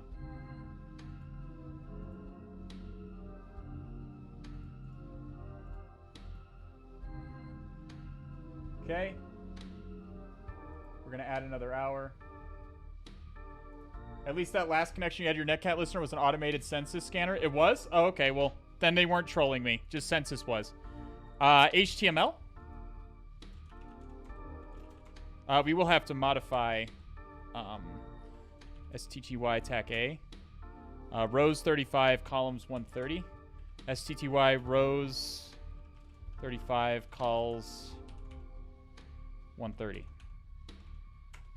There we go. All right. Vim index.php. Excellent. Let us redeem Alistair. Damn it, it's not here.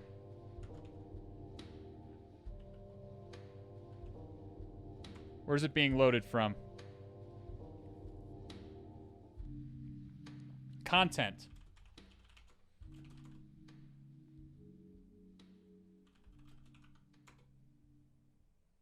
Alistair, we found it. We found it, chat.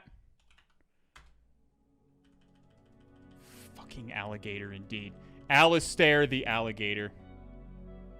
Offensive. Offensive. Get this fucking shit out of here, dude. Crocodile. Crocodile. Because he is a crocodile. So we have...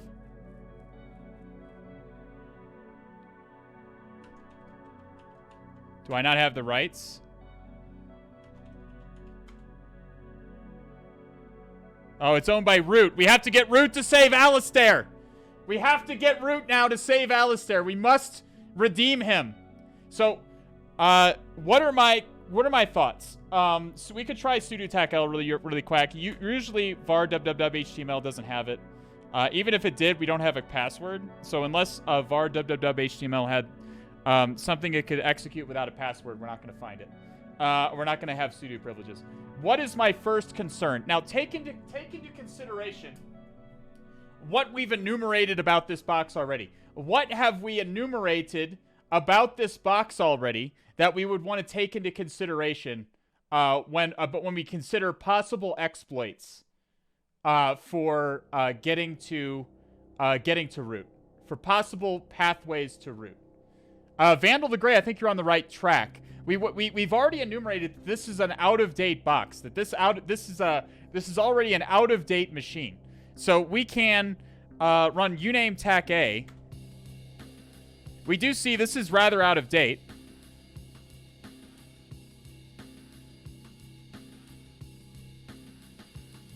But we will run linps. But what is the current version of cat Etsy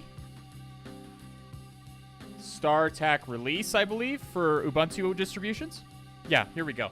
So, actually, this is Bionic Beaver. So why was SSH so out of date then? Why was SSH so out of date? Huh. So we're going to want to run linps. I thought... Well, SSH is so out of date, but this appears to be Bionic Beaver. We can do a search exploit on it anyways.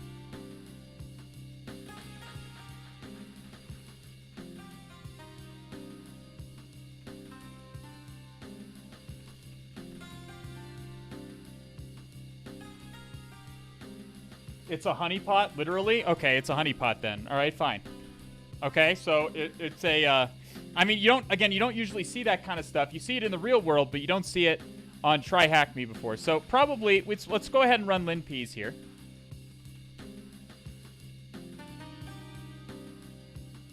So we're going to want to just probably, since this is a public-facing IP, we could just pull linpeas down from the open internet. So linpeas GitHub.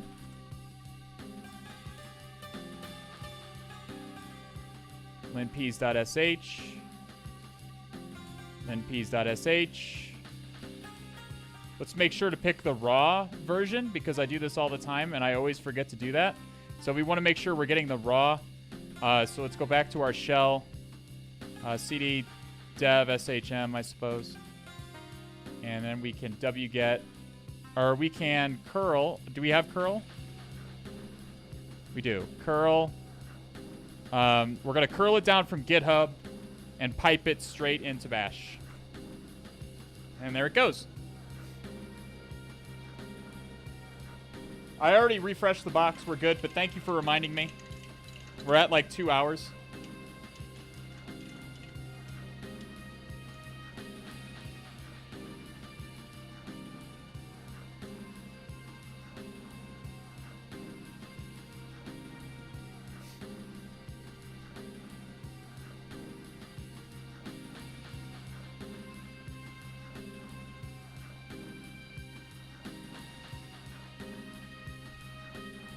Some other scripts you could consider running are linenum.sh.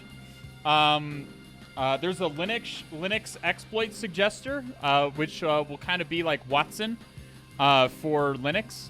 Watson is for Windows. So those are other scripts you could consider to run. Usually linpeas is enough for us, but it may or may not be. We'll see. We do see a hash here. In Etsy Apache 2, we do see a hash. Let's go ahead and write this down.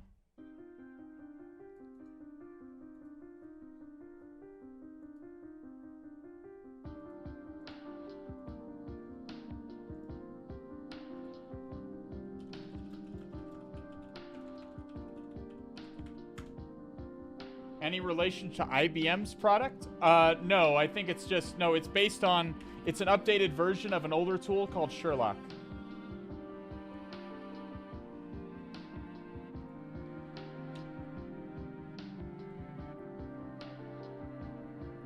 Okay.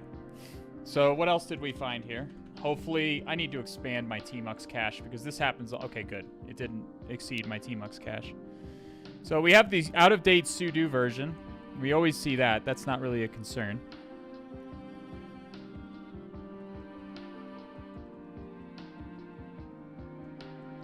It's a virtual machine, no ASLR. We do see that LXC is running. It is a virtual machine. We could probably see what groups we're in. And if we're in the LXC group, we can do LXC. The LXC privesc we've done a few times on stream before. What else do we have? Jellyfin. I am noticing this Jellyfin thing. We can do search exploit Jellyfin. Nothing. Might be a custom thing. We might want to take a look at that. There could be some kind of cron job or something like that. So we could think about running. PSpy. Processes. Not a whole lot here.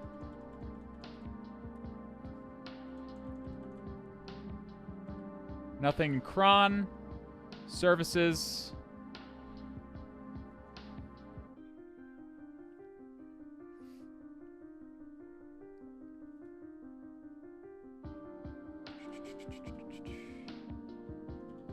I think we're going to do some pivoting stuff on Thursday. So if you're interested in that pivoting stuff, I see chat's talking about some pivoting. If you're interested in pivoting, I think we're going to do some pivoting stuff on Thursday.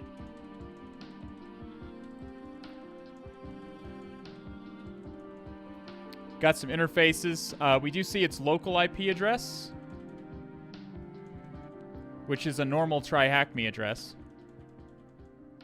We do see that there is MySQL running, so we are going to want to hunt down those MySQL credentials. We are going to want to hunt those down for sure. We did get in through a web server, so we should have done that right off the bat, but I was so preoccupied with Alistair. So we see that the only users are Robin and Root.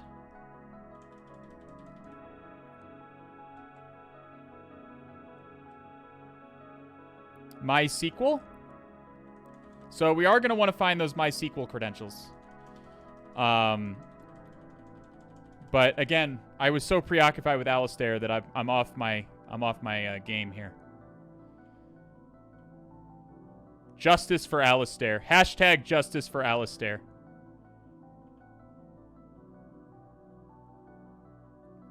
So SUID files. Do we see anything weird here? The ones highlighted in red are out of date as far as LinPs is concerned. There doesn't seem to be anything too out of the ordinary here.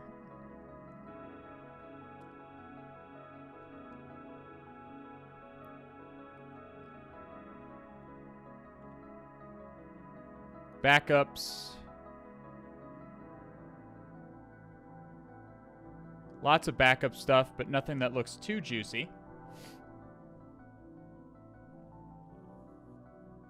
When can we use pkexec? What do you mean, when can we use it? It's basically another version of sudo.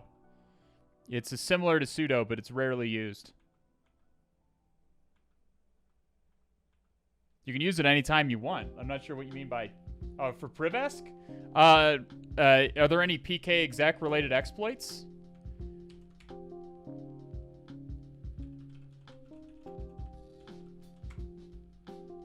It looks like there are some exploits for pkexec, and also if it's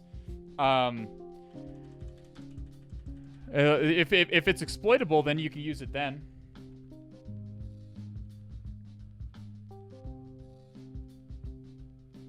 It's googling for it's searching for passwords, but there's always so much output that I always like.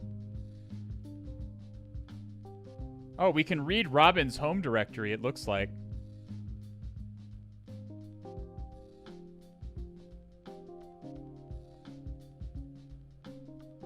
Dominic?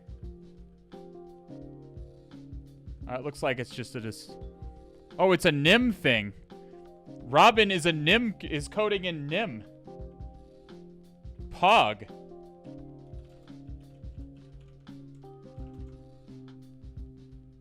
So we can, it looks like Robin has quite a bash history. We can read her bash history, so let's read that. Can I not read it? I don't have the rights to read it, shoot. There is a nim directory that we can read. It's owned by root.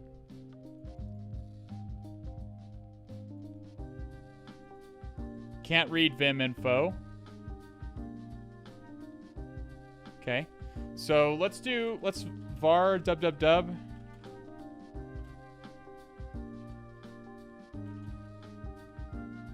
cd config. Is it cd config? Cat config. This is the config.yaml we saw before. But there's no MySQL there. So there's probably no MySQL on the HTML page. What about on the monitor page?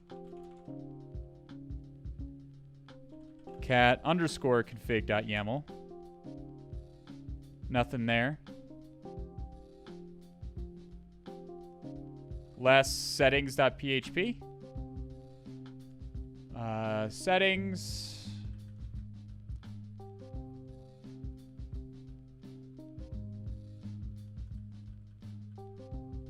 How much of an indication of a pseudo-perm being part of a privesk from Robin to root? I mean, it's possible. It's likely she has sudo permission, so we probably have to get to the Robin user. My guess is we would have to get to the Robin user. But right now I'm trying to find credentials. We want to make sure we're hunting down credentials.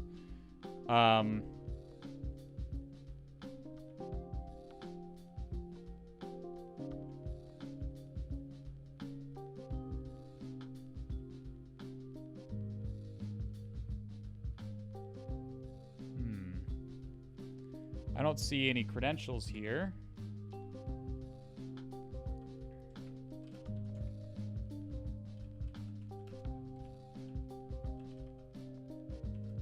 This is going to get a lot of output. Yeah, fuck. How much output is there? Like a fuckload. God damn it. Let's try dev. We never actually looked at the dev page.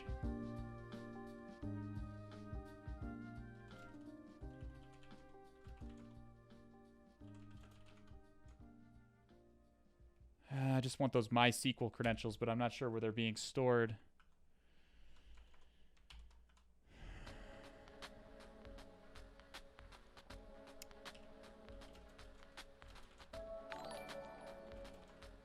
CD, HTML. No, it's in monitor. If anything's going to have it, it's monitor. Now, monitor probably has credentials somewhere. The question is, where are they?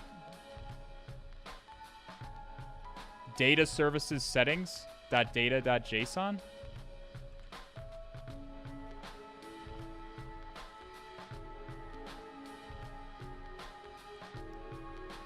Monitor.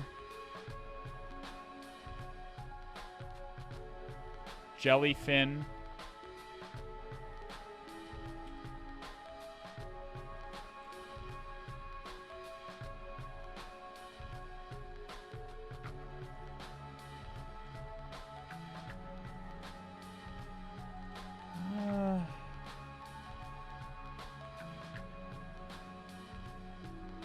Users.db. Is there a users.db here?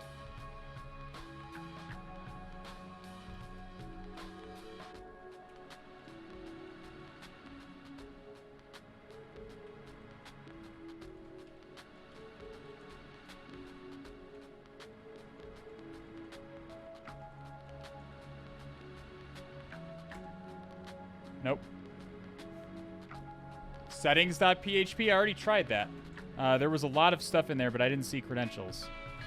But we can try it. Nope. Data users.db.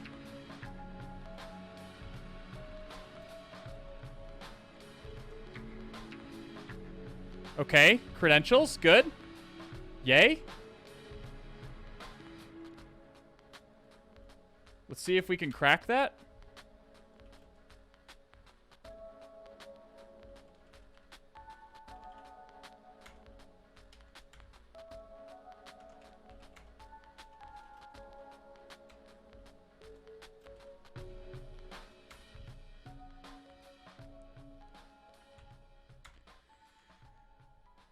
What is 2y? Is that bcrypt or something? I think it's probably bcrypt, isn't it? Hash.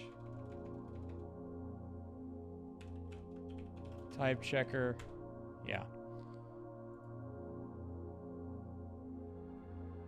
I'm pretty sure it's bcrypt. Bcrypts are pretty strong. It may not crack.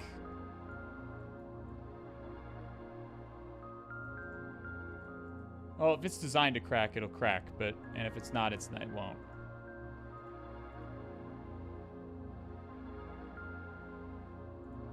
What format does John want? Does John want not the username here? What format does John want to crack this? Yeah, bcrypt. Okay, so we're cracking it. Let's see if it cracks out of RockU. Bcrypt cracks really, really slowly. So I'm not feeling too... the question is, where are these goddamn credentials? Where are they being held? There's got to be MySQL credentials. Well, honestly, we don't really need them, I guess. They're probably only credentials for the database. And when the database is right here, we were able to pull the hash right out of the strings. It might be kind of a rabbit hole to be looking so hard for these credentials. My thought is we have to get to the Robin user, though. The privask for this room was pretty interesting. Never heard of it before. Interesting. So it's not something like... So if you'd never heard of it before, chances are it's not something simple like an SUID binary, or you can just run sudo tacl as Robin. Maybe we want to run one of those other enumeration scripts we were talking about. Maybe linps is not going to cut it here. Let's try Linux exploit suggester. Let's try that one.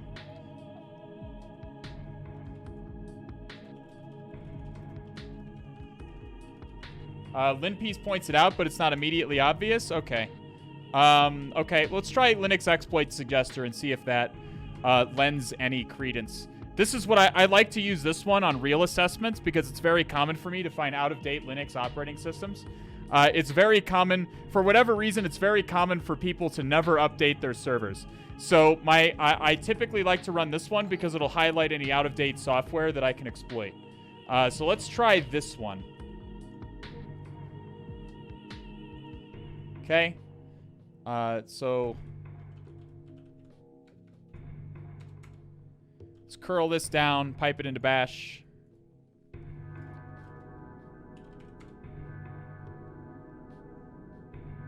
Okay, we do have some stuff. We do have some things.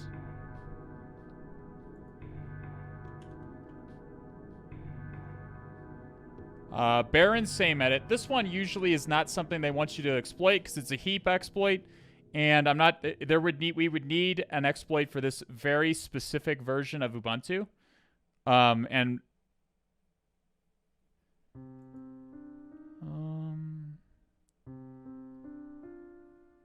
config user NS needs to be enabled. Dirty sock. Manual verification needed. PW feedback. Requires PW feedback. Most of these require configure other configurations.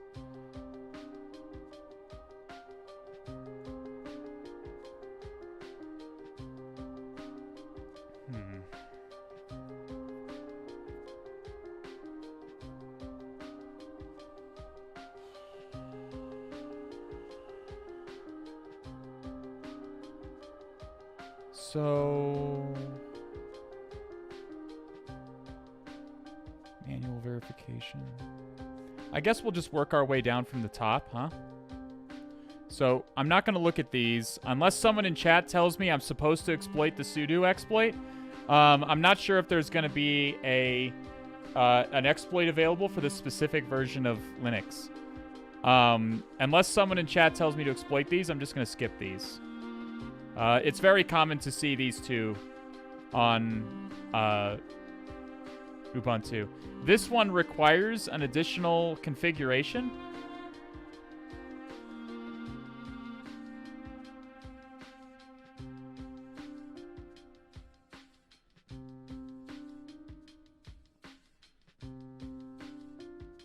(1804.5). It's patched on this, you mean? Okay.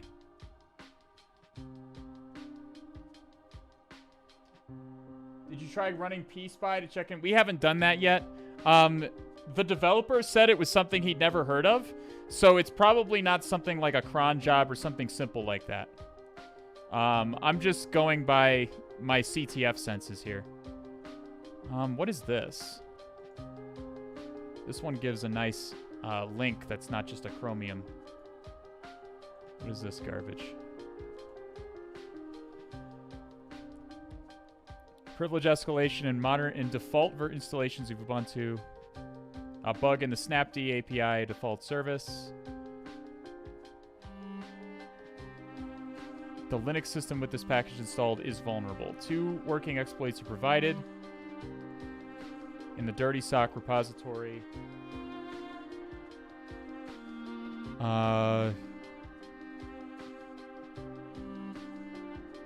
Uses the create user API to create a local user based on details. They're effective. How do I test? It says manual verification needed. So how do I verify if it's vulnerable?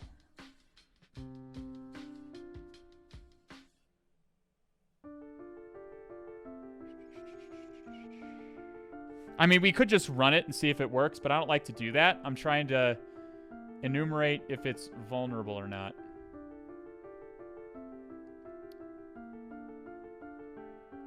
Family, the way to determine the permissions of the process.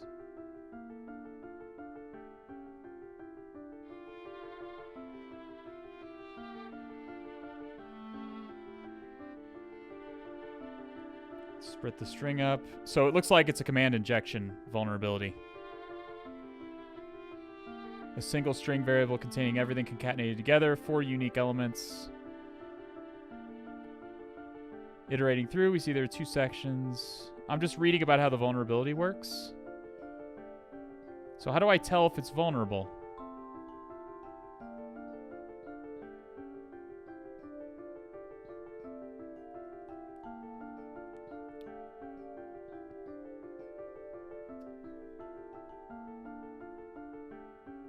We're privesking, haven't yet hit a jellyfish as part of our hacking path. Well, there was a jellyfin service, but I thought it might pop up on the Linux exploit suggester, but it hasn't.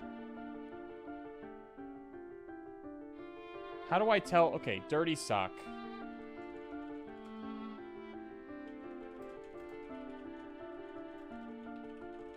I just want to know if it's vulnerable or not.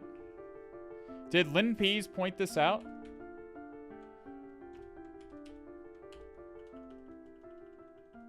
I'm not going to see it. Shit. I already ran LinPeas. Okay, we can just take a look at this. You can easily check if your system is vulnerable. Okay, wait. Outbound internet running SSH service. Oh, we don't want to do that. Does not require internet or SSH, but may trigger a snapd upgrade. Okay, well, I don't care about that. This sounds better. How do I check if it's vulnerable?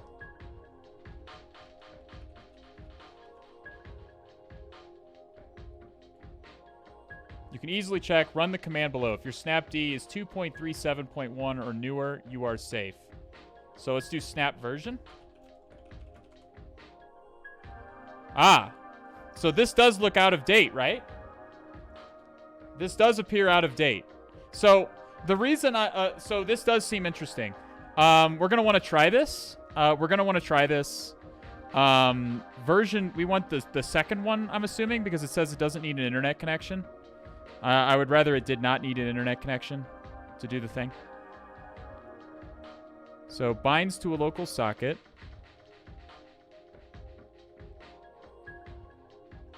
That's just the main is just calling all this stuff. Your socks might be dirty. It does appear that they may be dirty. It does appear.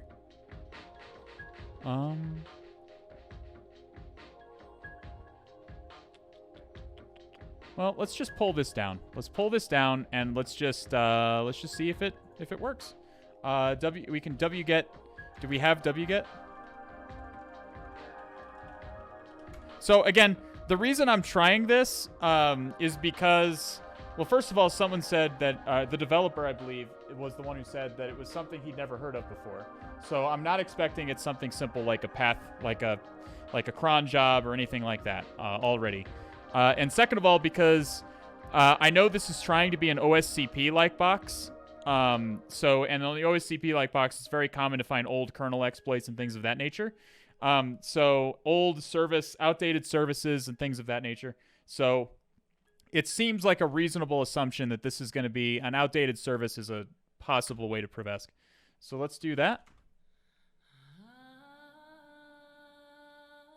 Let me take another look at that script. I always want to make sure I know what the script is doing before I execute it on a target. And I'm kind of treating this like a client because it's a public IP and it has me in that mode.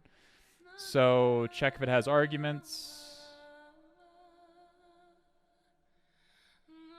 I mean, this exploit was linked to me from a reasonably safe page, I think, from Init blog. This is his own exploit.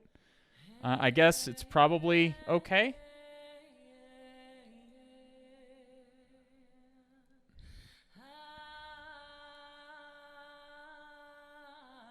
So it's going to set up a socket and it's going to try to connect to it and do some stuff. So let's go ahead and execute this. Python 3 dirtysock.py. Okay, it's doing a thing. Okay, it's doing another thing. Binding to socket file, connecting to snapd API. So it's doing some stuff. We did get an error. Connection reset by peer. So maybe this is not the path.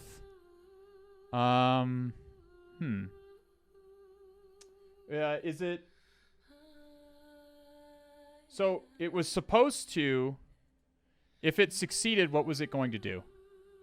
I think it's set on the main page. If it succeeded, it was going to create a new user, I think, right? Success, you can now sudo the following account and use sudo. Whether it will work or not, it will not say. Okay. Cat etsy pasta bd. Grep sh. Okay. Okay. Dirty sock. So it looks like it successfully did make a user. What is the password? Is it just dirty sock? Using it so I can sue dirty sock.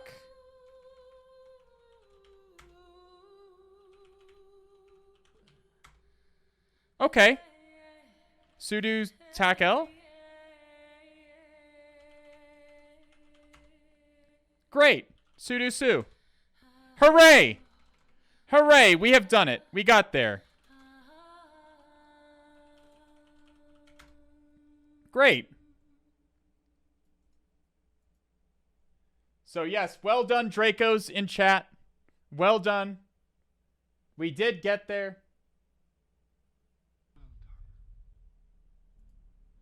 Okay, so that did work. It gave us some concerning output there at the end, but it seems like it did work. We will say I haven't forgotten about poor Alistair. Okay, Alistair, okay? I haven't forgotten about him. Of course I haven't forgotten about Alistair. What do you fucking take me for? Freaking degenerates. CD content.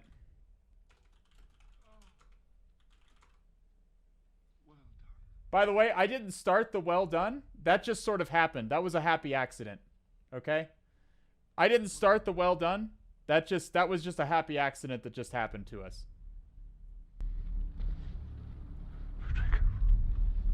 It's in my playlist it's in my streaming playlist, and it just started just now, so that was a happy accident that just occurred. Well done. Vim index.maintenance.md. We will now redeem Alistair, excuse me. Well done. Crocodile. Crocodile. Okay. Now we should be able to browse to the main page, and Alistair should be redeemed. Well done.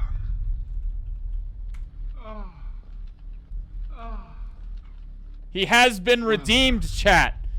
Pog. Alistair has been redeemed. We have completed our odyssey to redeem the crocodile. Orbital Gun, thank you so much for those 69 Tiggle biddies. We had a whole bunch of follows, didn't we?